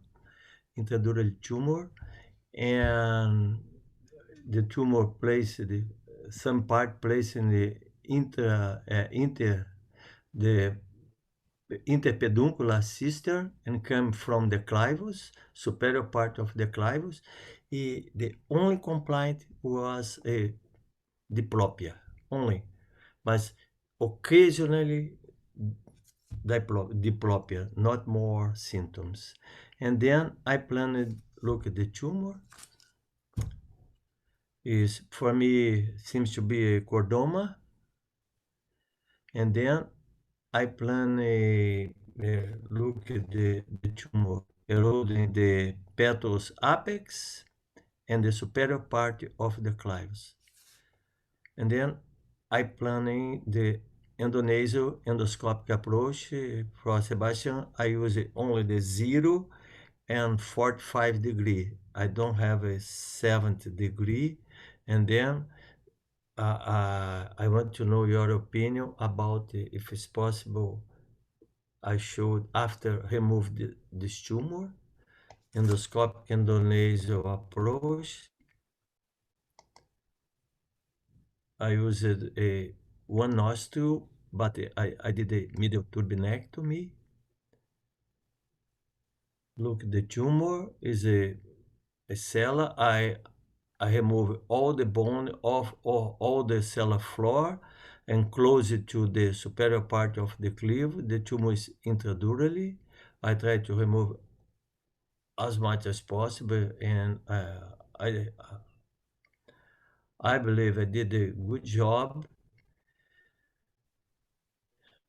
Doesn't have any postoperative complication. I used to close with a flap. Look the cellular floor, the dura of the cellular floor.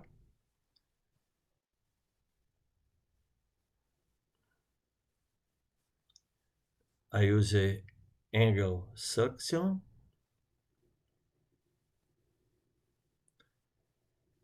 Near the cavernous sinus.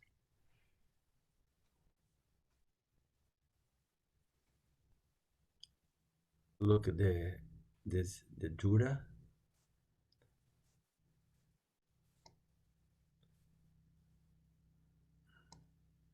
And the flap, I use the flap, the nasopedical flap, and the immediate postoperative view. I did a very good, maybe a radical remove the patient uneventful on a postoperative period, and we send the patient to do a radiosurgery and sometimes happen in my country, in my city, the tumor recur before the patient did the radiosurgery. That is the problem.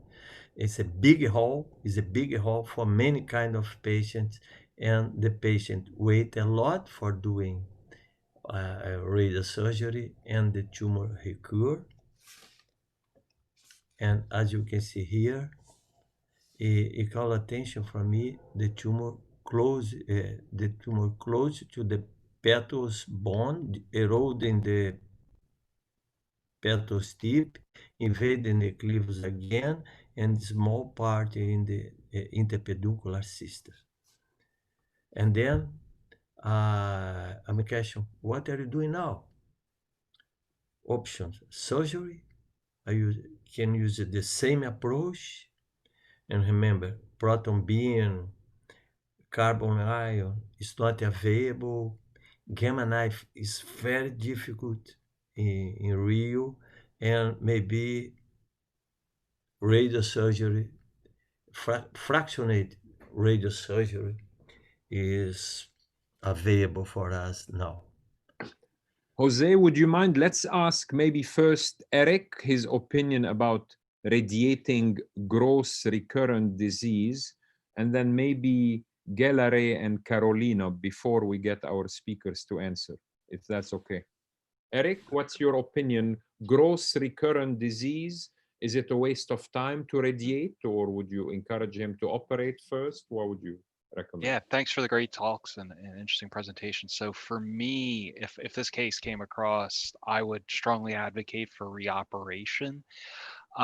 Two reasons. Sorry, Eric, 1 second. Jose, go back to the slide while they're speaking. So the last MRI of recurrence, so people can look at the image. Go back in the slides.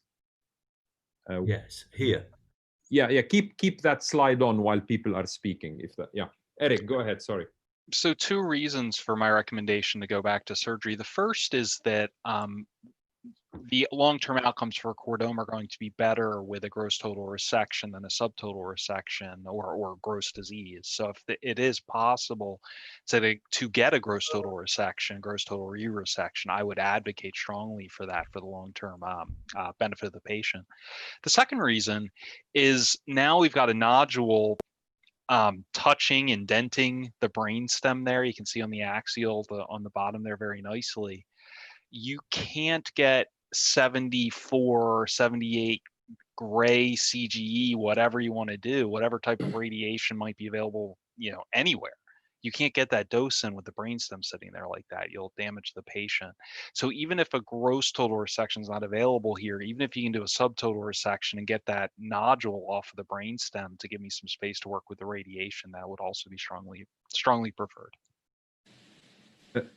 Gallery, what's your opinion on this case?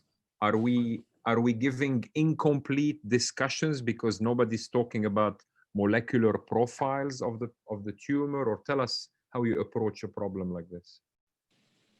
Jacques, you know me very well. I know. Two things. One is, it's interesting because this recurrence looks pretty much the same as the tumor Carolina just showed us. Yes. So I think the corridor is already there. I agree with Dr. Mellon that we would go back, and same as what Sebastian was saying. Sometimes, I don't know that you need very specialized instruments. The olive hook suction that the ENT colleagues use quite a bit has that hook on it that would allow you to get through the corner. On these Zoom meetings, I point my arrow to where I'm talking, but you can't see what I'm pointing to. But I think around this bend, just where you need to have that hook, it will help you. And it's a very well-defined lesion. I do think you would be able to actually resect this again through the very nice corridor you created at the first surgery. What's curious, and you'll see in the case I show next, is why do some of them respond well and why do some of them not respond and have a recurrence? And then some have residuals post-op and you continue to follow them without any treatment. And I don't have the data today to show you, but hopefully in the future, you'll see that the biology actually does distinguish the two chordoma subtypes very nicely, if not three categories, very much like meningiomas, where the outcome you can determine based on the methylation status of the tumor. And so you could argue that if you had the methylation of the first tumor that was resected and knew that there might be a higher, more aggressive recurrence pattern, you may have gone back more earlier or followed it more closely, etc. And then you could tailor your approach surgically, especially on chordomas. I do think knowing the tumor biology before surgery, before that first time surgery, is really helpful. And I think traditionally and historically, as surgeons, we've come up with understandings and metrics of what is a good response. But I don't know that that's been objectively really proven. So for example, whether a complete resection, in fact, upfront early in the first round is going to determine outcome. I think it's controversial, it's debatable, but if you look at the methylation data on these tumors, it appears that independent of extent of resection, actually it speaks and tells us the direction the tumor is going to take and how it's going to behave. So obviously, it would be great to have large cohorts of these tumors to validate the results we found. But my thought would be practically for this patient, I do agree with Eric. I think going back, it's possible to resect this, make it safer for surgery, for radiation. And then the question is the biology that you mentioned, Jacques. Yeah. The only other point I would make, Eric, I'm curious because we published our experience here in Toronto. Although previously we were looking more and sending patients down to the States for proton, our gamma knife results are quite promising. And so they're comparable when you look at historical data and the gamma knife results that we've had over the last 10 to 15 years. I don't know what your thoughts are, because this appears, even if you are able to actually resect a considerable amount of this, the residual may lend itself well for target as a gamma knife lesion. Yeah, so it's a good question, and a lot of the difficulty in interpreting the radiation therapy data is that it's non-randomized data, it's single institution reports. And so in different institutions' hands, you can get different results based on how the technique's being used. The patients that are going into the study, do they have different molecular profiles? Are there more gross total or subtotal resections? There's all these, length of follow-up, all these sorts of things. And so it can be rather difficult to sort out, like, exactly is one technique more effective than another, especially if one institution has very good results with the way they do things. Me personally, you heard basically my bias earlier that, for something like this, I would do fractionated radiation therapy, preferably with protons or carbon ions to the area where the tumor is now. Any residual, and plus where the tumor used to sit, the initial tumor used to sit, the initial tumor bed as well, to prevent any future recurrences. That area ends up being pretty sizable. Kind of hard technically to treat that with gamma knife, especially kind of doses that you need. Wouldn't necessarily be wrong to do gamma knife or another radiosurgical technique. I still think there's a benefit of treating that whole cavity versus just treating any residual disease in a case like this. It's certainly like a philosophical difference, though. I've very similar, for example, for me, for meningiomas, for example, I try to treat the whole bed where it used to sit, whereas some people just try to treat the gross disease and then potentially treat any other future gross recurrences with gamma knife again, or another surgery in the future. So sort of different ways to approach it. Yeah, I suppose if you've given it radiation once and you've used your 60 or 70 gray for the entire tumor cavity, it was more, if then it recurs, would you go back with a more targeted SRS?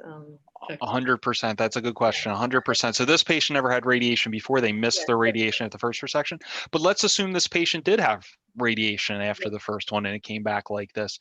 In a case like that, I would 100% advocate for surgery again, take out as much as possible. And then if there is any residual after that surgery, then I'd be looking at a more focal technique like a gamma knife, because you really can't treat that whole bed again to 70 gray. Right. Yeah, and Carolina, I know you haven't done too many recurrent chordomas in your first year of practice here, but what's your opinion? And also maybe give us a hint how Chandra Sen would have handled this at NYU, where you did your fellowship and residency. Yeah, you know, it's interesting. This is something that we looked at. We looked at all of his series, and we're working on publishing this. But and one of the things that we did look at is, are we doing the right thing by, you know, if you do get gross total sort of imaging on your imaging, do you radiate right away? What's the right timing? And I know traditionally, you know, chordoma is an extensive disease, and everybody believes that radiation should be done to the bed. But, you know, we did see a lot of recurrences at least in his cohort within the radiation field. So, you know, he's wondering, and we're trying to see if it's worthwhile saving it, sort of like Gallery was saying, perhaps you want to keep something in your back pocket, or, you know, have that approach of having the option of a stereotactic option if you've already used up your large field radiation option. So that's something that we sort of are trying to suggest, that perhaps radiation, we can use it more judiciously rather than just sort of with every single case. And I think the molecular markers would be tremendously important in that situation, because it might allow you to choose the right people to observe versus to be aggressive with from a radiation standpoint right off the bat. Okay. Sebastian and then Jim, just quickly, I assume both of you would reoperate, I assume. Sebastian, how would you reoperate and how? Same approach? You're muted. Jose, this patient had radiosurgery after the first surgery? No, never had it. Nothing, okay. So yes, I would definitely go back for a surgery using the same corridor. I think it should be not so difficult. The only issue is the risk of CSF leak. It's a redo. So closing this cavity will not necessarily be very easy. I don't know if the nasoseptal flap is still available, if you can take it out from the field and reuse it. But the challenge here is closure, is scar intradurally. It may be adherent to the brainstem, but to tiny vessels that we don't necessarily see on these sequences. So going back for a chordoma like this is never easy. I'm not sure the tumor will be as soft as it was the first time. This posterior part was a little bit cystic on the first MRI, but it's not the case anymore. And so it may not be as easy as the first surgery. But anyway, I think it's the only option is to go back through the same corridor. And then Jim, about you agree? Oh, yeah. Sorry, go ahead. No, just one word Yeah. about biology of the tumor. Completely agree that we are lacking markers once we have treated those tumor, or when we have tumor pieces to analyze. But one easy marker that we can have to predict the aggressiveness of the tumor is to look at the growth before the surgery. And we are studying this now in a quite big number of patients, and looking at the volume of the tumor that can quite easily be calculated for chordoma, because usually it's a well delineated tumor. You can see differences in a period of 2 or 3 months. And it's quite rare that we need to rush to go on surgery for chordoma. Between the first MRI and the time he's going in the operating room, there is usually 2 or 3 months for the vast majority of those patients. And you can calculate the growth rate, and it's a very important piece of information for the biology of the tumor. And this one probably had before the surgery already a significant growth rate. And depending on this, you can adjust the strategy. Proton beam therapy, I think it's a gold standard. Whenever I didn't do it, I regretted not doing it. So I'm not sure it's always the good option, but when you don't do it, again, you may regret not having done it. So that's the option we have. IMRT, I know that in Toronto, you are using it to treat chordoma. Fred Gentili is a strong advocate of it. It can definitely do the job, but Ned, you need strong study to compare. But still, proton beam therapy, I think high dose using proton or carbon is the best option. Yes, Jim? Sebastian, I think that's a good point. I was about to point out there's a paper from a multi-institutional group, including Valerie, actually. I didn't realize she was on the paper. She's one of the authors as well, but from Canada, from one of the institutions in North Carolina in the United States as well, using IMRT for chordoma.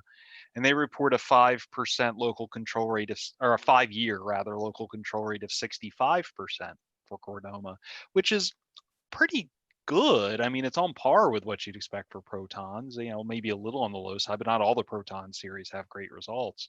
So that may be a reasonable option. And I think it's especially a good option in Brazil, for example, where some of these very, very expensive technologies may not be available, but something like this should be. I mean, the machines to deliver, like I said, are on the order of $2-3 million. There should be a center, hopefully the patient will have access to be able to get a treatment like that, which would be better than nothing, I think.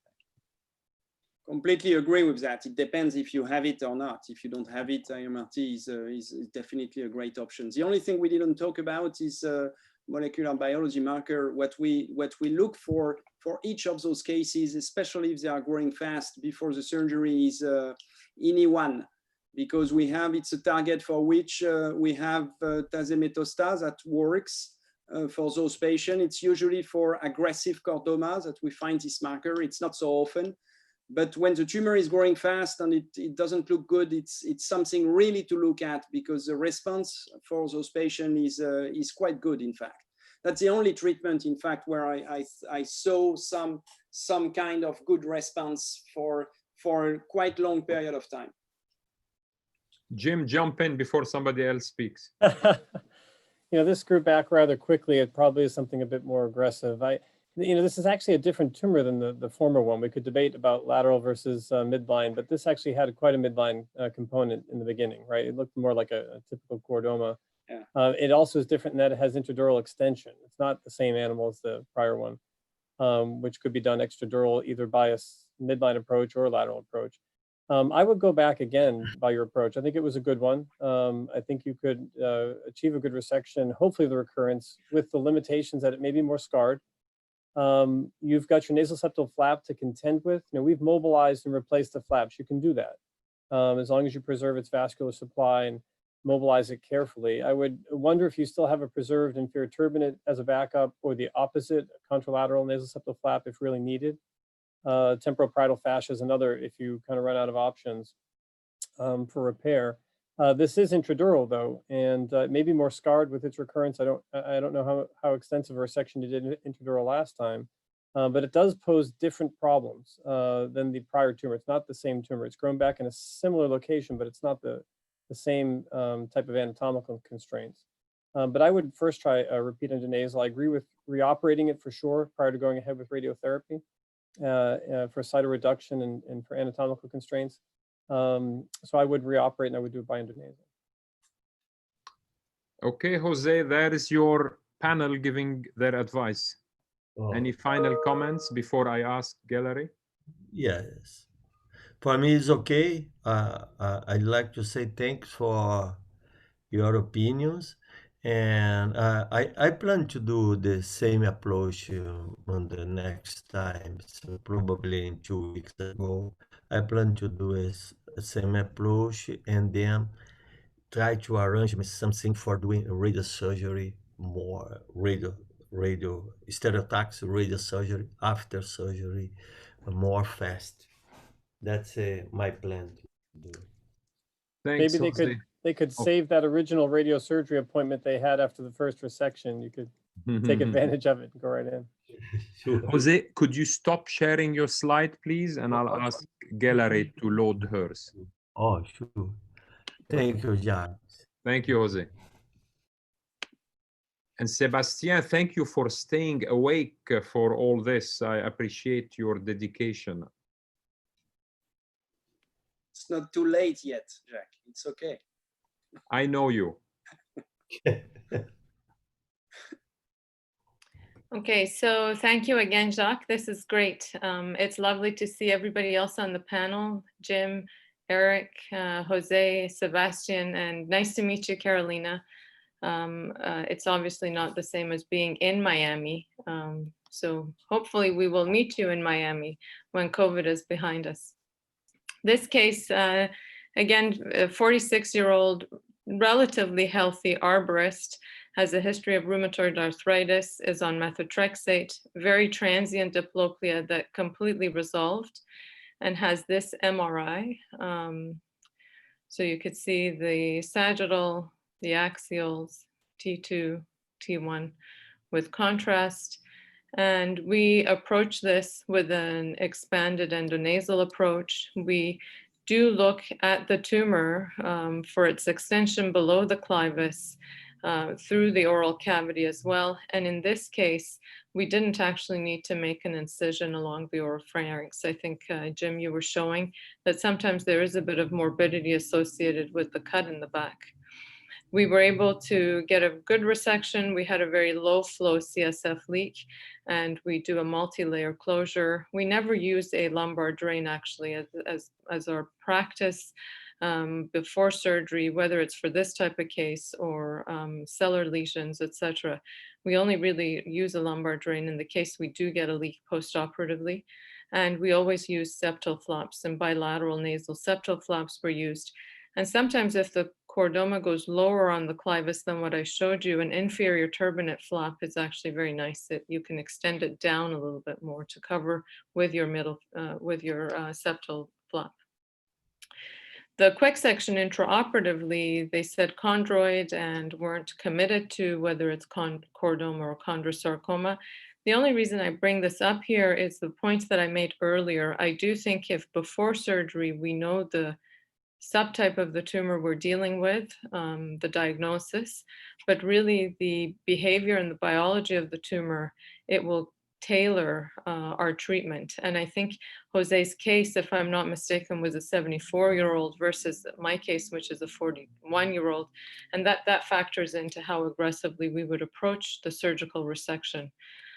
So the pathology came back as a chordoma, a classical subtype, with the Ki67 being 1 to 3%. Now we don't factor in to our decision-making the Ki67 to any reasonable extent for chordomas, but nevertheless, it is a factor to keep in mind. I want to show here that we right now have the methylation classifier in place for all of our brain tumors. So after the tumor is resected, DNA is extracted, and the amount of DNA needed is very small. It's 5 unstained cuts of a paraffin block. And with that DNA, we use a methylation array from Illumina to then create the IDAT files for the methylation and use the DKFZ, the Heidelberg classifier. And you could see here with a very high confidence rate with the calibration score being 0.99, it confirms that this is chordoma. And it has a very classical picture of gain and losses of chromosomal aberrations. And so when we think about whether any of these markers can be used where there's loss or gain of chromosome, those can be areas that we can target once again preoperatively to be able to determine what's the nature of this tumor. And we see on a larger cohort of tumors, and I have to really thank Sebastian for sharing the data sets that they have at their institution with us to be able to complete the study, that the methylation divides the outcome of the tumors based on the methylation signature into 2, if not 3 distinct subtypes. And hopefully at a later time, I can show you that results. And so when I say before surgery, you wonder, well, how would it be that we would have this signature? And I can present to you that we would be able to detect this methylation signature in the blood from the circulating tumor DNA that's in the blood. And the PhD student who's a neurosurgery resident in my lab, Jeff Zuccato, and helped put these slides together for me, is actually working on this project. And hopefully we'd be able to show the results of that to you. This is the post-op image. And so we were happy with our resection. We discussed him at the multidisciplinary tumor board. And though in Canada, we typically, for any anterior skull-based tumors, are very conservative with use of radiation, Eric. In this particular case, we actually went ahead with radiation, and it was a fractionated course. Norm LePerrier, who I'm sure you know, is our radiation oncologist for skull-based tumors, and he remained stable. Now, in the most recent scan, however, if you look at the pattern, there is some recurrence bilaterally. And so the question for the panel would be, what would you do at this point? I'm just going to go back a few slides to here. You could see the post-op, and then here the more recent. And maybe Jacques, I'll turn it to you to see if you want to ask for the panelists' opinion. Yeah, well, I mean, it's going to be a similar discussion on the last case, but Jim, recurrence after radiation 4 years later, what do we do? It seems bilateral cavernous more so on the right side. Yes, yeah, exactly. That's I think the nuances that are different from the case before is the area of recurrence being bilateral, and already he's had the radiation. So that's really the kind of difference with Jose's case. Right, and they're both extremely challenging problems now that it's recurrent and also post-radiation. You know, you're going to have greater risk of potential injury to the carotid artery. Those are areas that are very difficult to resect. I think an access to both of those regions you could attempt by endoscopic endonasal certainly can get exposure of that area. The degree you'll get of resection is going to be dependent again upon the involvement of the carotid artery, the consistency of the tumor. The field's going to be more hostile after having been radiated. You're going to run risk. And you had leak last time around, but not great intradural extension, right, Gallery? Correct. Yeah, the leak was really very low flow. Just like stretched dura or something? Intraoperative leak. It was an intraoperative leak that didn't mount to anything post-operatively. We didn't need to do anything. I'm not sure if that posterior part toward the right, again, behind the cavernous sinus, looks maybe more intradural. It's a little hard to tell that portion there, yeah. But I think your leak rate's going to be greater, of course. I mean, where there's just a little bit of stretched dura or that sort of thing, that you had that sort of weeping low flow leak last time around, you may have a greater, certainly greater risk of that this time around. And how's this function right now as far as the cranial nerves, particularly the right side or of either cavernous side? Intact. He's completely intact, very well, energetic, does his arborist job seasonally. He himself as well. Yeah, and that complicates things too. And he's right. Quite functional, and you'd like to keep him so. You know, the same premise of a, pardon me? Yeah, and very young, sorry. Yeah, right, agreed. Yeah, and you know, the same premise of a, you know, aggressive resection as possible with limiting, you know, potential morbidity.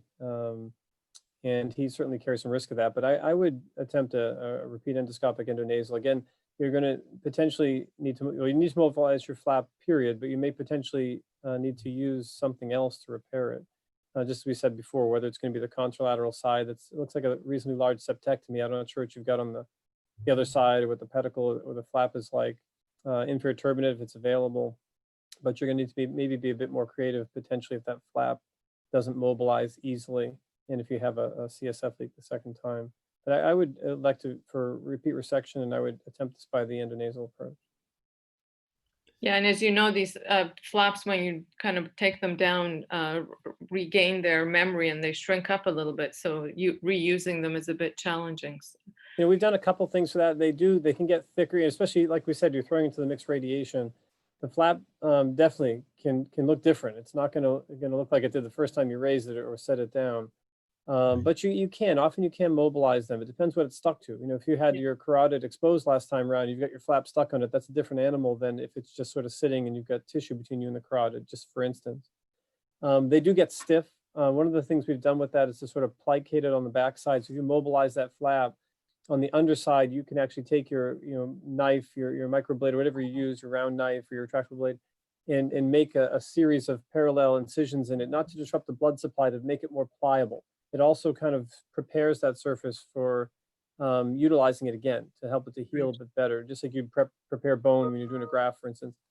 But you can rough up that back side of it, and then that'll make it a little more pliable and mobile to put it back where you want it.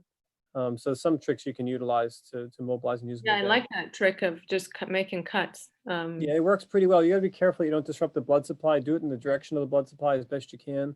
and don't go full thickness. But when you mobilize it, it's going to look like a very different flap often, unless it's really, Yeah. really quickly afterward, especially after radiation. Yeah. Jack? Sebastian?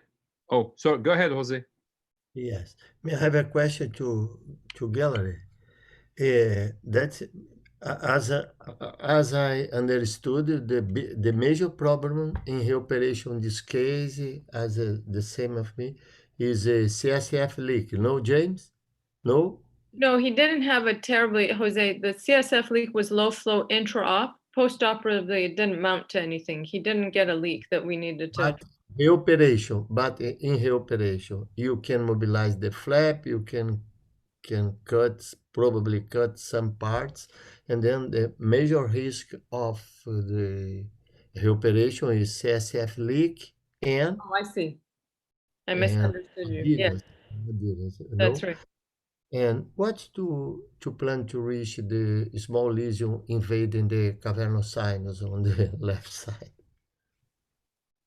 That's why she's asking us what our opinion is. So we're going to see. Please, Jacques, go then.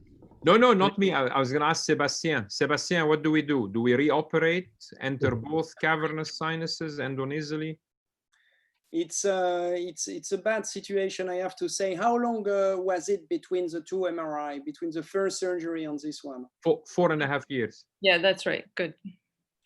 So yes, it's a tough situation. I think I would go back, but the benefit of this additional surgery in terms of survival for this patient, I think may be limited. And in my experience, I'm not completely sure that we really bring something to the patient with going back and taking, in fact, a quite small volume of tumor. The risk of having a 6 post-op is significant, especially on the right side. It's a redo. So I think keeping 6 intact will be difficult. If you have a CSF leak, the fact that you had those 2 flaps, I think is a great advantage because you can elevate the flap and reuse it. But the morbidity may be significant if he has a complete 6 on one side, and even more if he has a 6 on both sides. And you will most likely leave tumor behind. What's the next step? That's the main point. The next step is to include this patient in clinical trial to try maybe some chemo like Glivec. I was not very satisfied with Glivec. It doesn't work in my experience. I don't remember of a patient where it worked, but it's a tough situation. No choice than going back, I think, even for the patient. Could I ask a question, Jacques? Is that okay? Yeah, go ahead. Yeah, just to Eric mainly. I'm just curious, Eric, what you think of this. You know, we're, I think, agreeing that that's going to be very limited, potentially limited resection. We can debate the morbidity of a 6-nerve palsy. I think it is a problem. I agree. Of all the cranial neuropathies, that's probably the one we can remedy the best. But nonetheless, disabling for a young, healthy, active guy. But if we achieve a resection of that tumor, and I agree, Sebastian, we're going to get some portion of that out. We've got to be very cautious around the carotid artery, et cetera. And you've got now basically some cytoreduction, but a very similar volume. Do you feel there's a great benefit to that versus going ahead with whatever the next treatment might be if you're going to offer additional radiation? Yeah, great question. It really comes down. So we're assuming a subtotal resection either way. Obviously, it's this question of whether you get 20%, 50%, what the percentage is. Well, and maybe not changing the volume, right? I mean, probably resecting the portion that's kind of what's going to be in the center of your field versus making that volume lesser, smaller, or getting it further from the brainstem, say.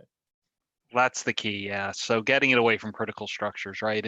And so the ability to get radiation in safely is directly correlated to how much distance we have from the tumor to the organs at risk. Here, it looks like, it's a little unclear to me, but basically looks like it's touching brainstem, or it's darn close, which makes it hard. I mean, and the problem with radiation is if you just skimp on that posterior aspect touching the brainstem, it'll just fail there on you. So if you can get some distance between the brainstem and I don't know how far superiorly we're going, but it's thinking about optic structure superiorly. If we can get at least 3 millimeters even, that's enough for us to be able to give a meaningful dose versus not. But My thought with that is that in this area, that might be the newer part that grew. I haven't memorized the film naturally, Gilleray, but that might be a newer part that grew. Certainly the cavernous sinus may be limited, but you don't know the consistency per se, and that may actually have some arachnoid plane or something to it. So you may make some benefit, and that's what I was kind of looking at as well, recommending repeat operation. The cavernous sinus, I don't think you're going to get a grand slam, but you may be able to treat that, Eric. But that portion potentially has some plane to it because it probably wasn't that much manipulated previously. It wasn't a large intradural operation to begin with. So, you know, this is where I rely on neurosurgical expertise to tell me what I'm looking at, right? You guys have been in there, you know what you're looking at better than I do. But again, it's just a question of, can I get all the tumor to, you know, to a meaningful dose? And at least 15 gray is the dose in the studies that seems to matter. I mean, people debate this, but I would try to get at least 15 gray into this. And a previously radiated brainstem like this, probably be looking to get the brainstem to less than 5-6 gray to avoid brainstem toxicity. Again, a couple millimeters makes all the difference here. So if we can get 15 gray into that whole thing, I think that gives some meaningful time before progression. Now, this radiation is not going to control this for the rest of this poor young person's life, but you may be able to get a couple years that way. Okay. Oh, I see Mike.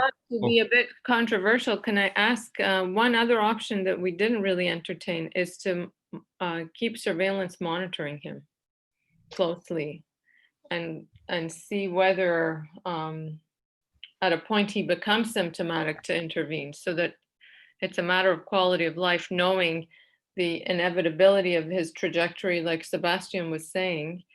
And I'm just throwing this out there, like I said, to be controversial, whether that would be an option you would entertain.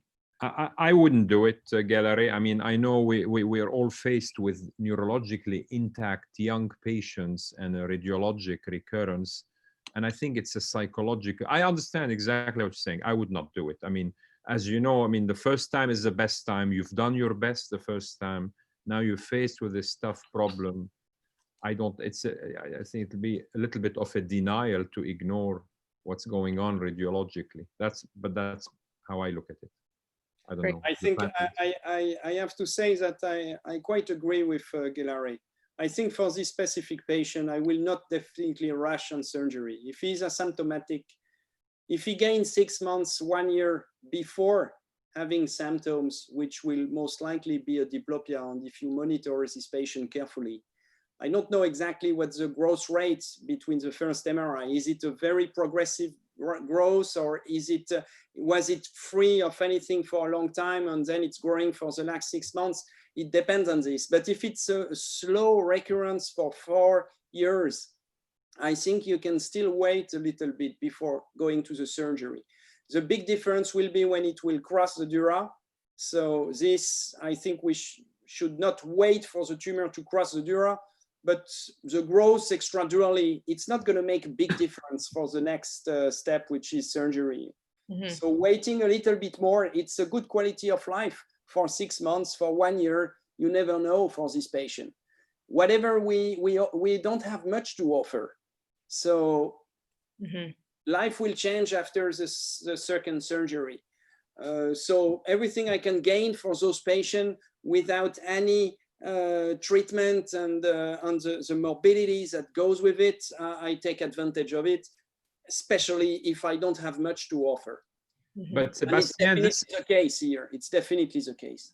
But yes? You're basing it on the assumption that the redo surgery will be very difficult and quite morbid. I mean, is that fair? Is this why you're giving this advice? No, morbid. I think the risk of 6 is very significant on the right side. It's a recurrent tumor.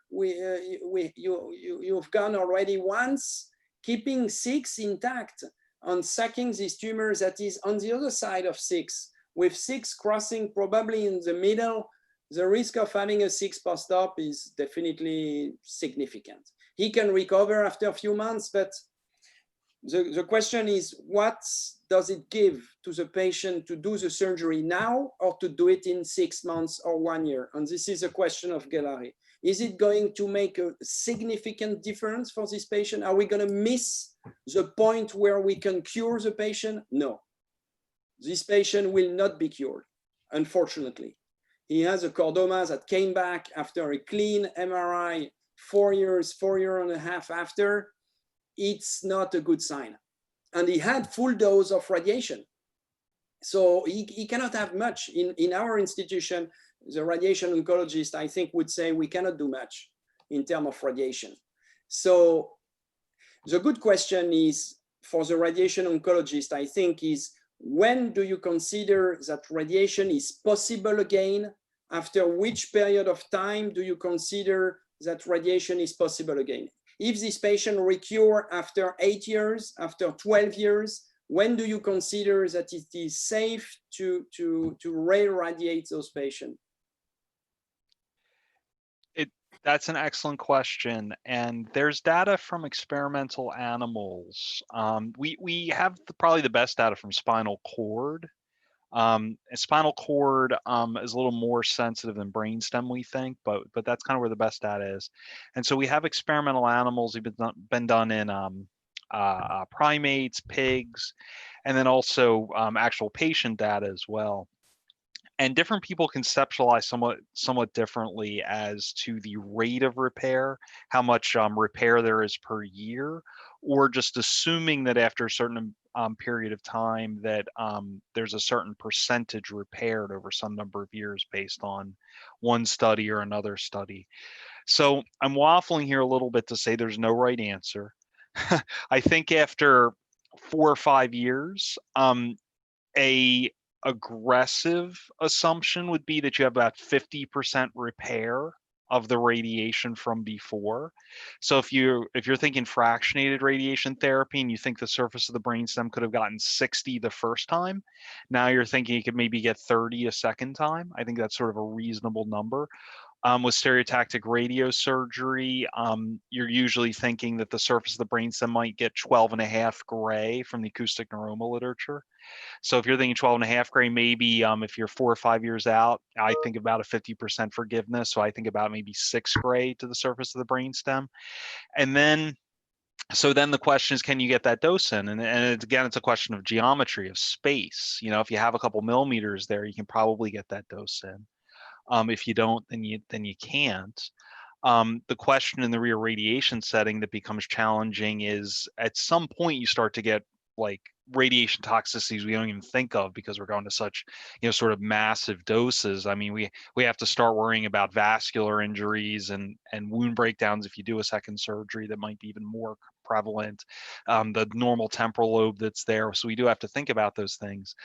Different radiation oncologists have different levels of aggressiveness. Certainly, many people in the United States also would say, I wouldn't touch this. The younger generation of radiation, I would say, though that's not all, it's not all, that's not too general. Like there's some older guys that are more aggressive and some younger guys are less aggressive, but there are many of us, I think, in my generation who would potentially come back and radiate this, but certainly there are many out there that I think would not. And so it's a bit of a judgment call. Ladies and gentlemen, it's 7:30. We probably should cut it here just to answer a couple of the questions from the audience. We've answered most already. One question to you, Sebastian. When do you use, one of the audience question, anterolateral Bernard-Georges approach versus the posterolateral approach to a craniovertebral chordoma? How do you select between the two? It's a good question. With the, it's not an easy question to answer, but it's tough to go low with the posterolateral approach. So if it's a C2 lesion, definitely the anterolateral approach is better. For the posterolateral, far lateral, it's really when it's the condyle, but not going too low, below the condyle. If it's infiltrating a little bit of the lateral mass of C1, you can go, but it's not an approach to go in C2, C3, C4. So for this type of lesion, definitely anterolateral is better.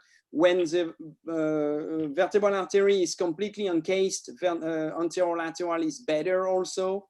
And with the anterolateral approach, it's not very easy to go up into the clivus.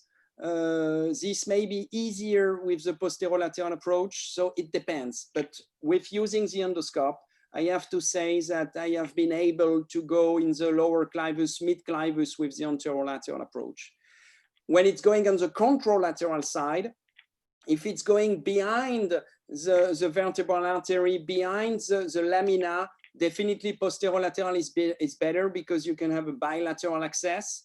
When it's not, and it's not surrounding the vertebral artery on the opposite side, then anterolateral is fine. So danger with anterolateral is to have an issue with the contralateral vertebral artery. Yeah. I don't know if it's completely clear, but no, it was. Yeah, makes perfect sense. Oh, I see Mike Ivan. Mike, welcome. You had surgery. I don't know if you want to. I don't know at what point you came in. If you want to chime in on anything. No, I think everything that I've heard has been spot on, and given the time, I'll forego it tonight. Thank you so much. And I lost my Q&A because I lost connection. Carolina, I don't know if you kept track of any other questions we have not answered. My Q&A box has gone blank, so I can't see the audience questions. One thing, I'm sorry, because I didn't mention it, between posterolateral and anterolateral, and I saw it on the QA question. Posterolateral you can fix at the same stage. That's right. Which you cannot do with anterolateral. So that's a main, that's an important point in deciding about the approach. One thing, Dr. Frolic, one of the audience members want to know, is there not a risk of fat migration, especially with the upright position? What are your thoughts on that? Whenever in my last period of experience with clival chordoma using fat and position to avoid a CSF leak, I keep the fat in place either with a nasoseptal flap or with cranializing the sphenoid sinus. So when I cranialize the sphenoid sinus, I do this incision on the mucosa of the rostrum. Then you take all the mucosa out of the sphenoid sinus. And you have to be careful whenever you do a posterior ethmoidectomy not to get into the sphenoid sinus from a lateral route, because if you do that, then you cannot cranialize anymore. And then I put fat in all this cavity, tumor plus sphenoid sinus, and then I suture the skin, the mucosal incision. I had one case where the fat disappeared. It was kind of fast reabsorption or maybe an infection. Nothing happened for the patient, but my cavity became an empty cavity. Nothing bad happened, but it happens only once. I think it's maybe because I didn't, you need to drill a little bit of the bone of the sphenoid sinus for the fat to be integrated. But this is just a thought, and I have no proof of that.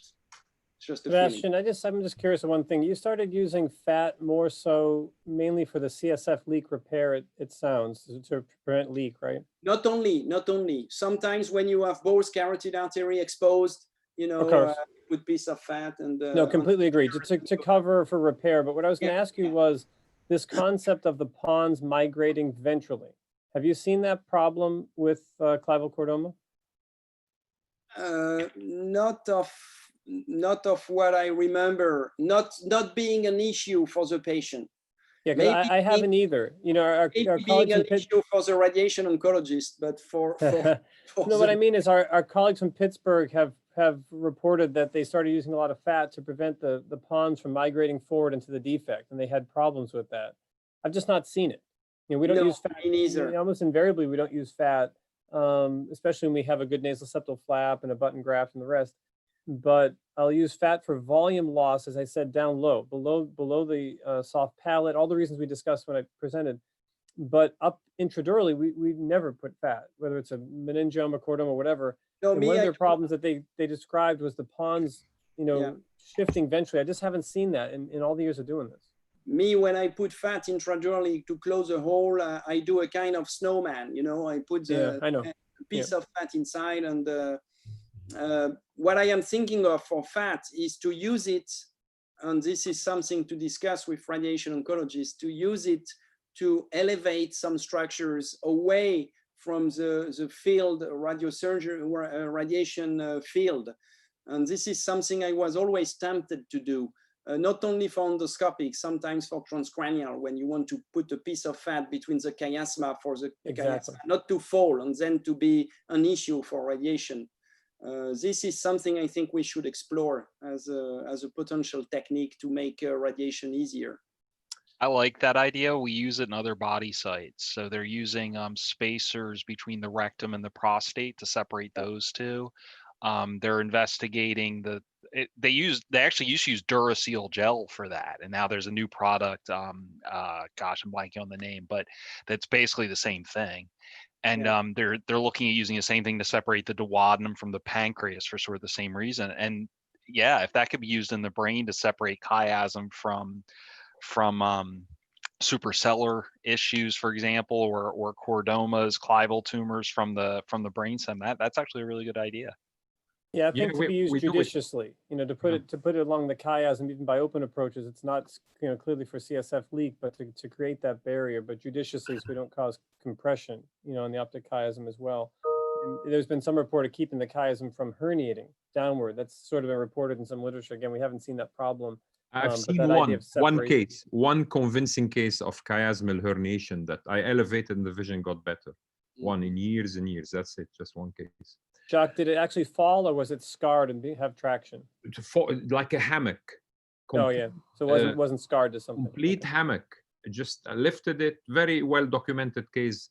The Bascom Palmer Eye Institute here, our eye hospital. Very well documented case. Following pituitary. Following pituitary surgery. Yeah.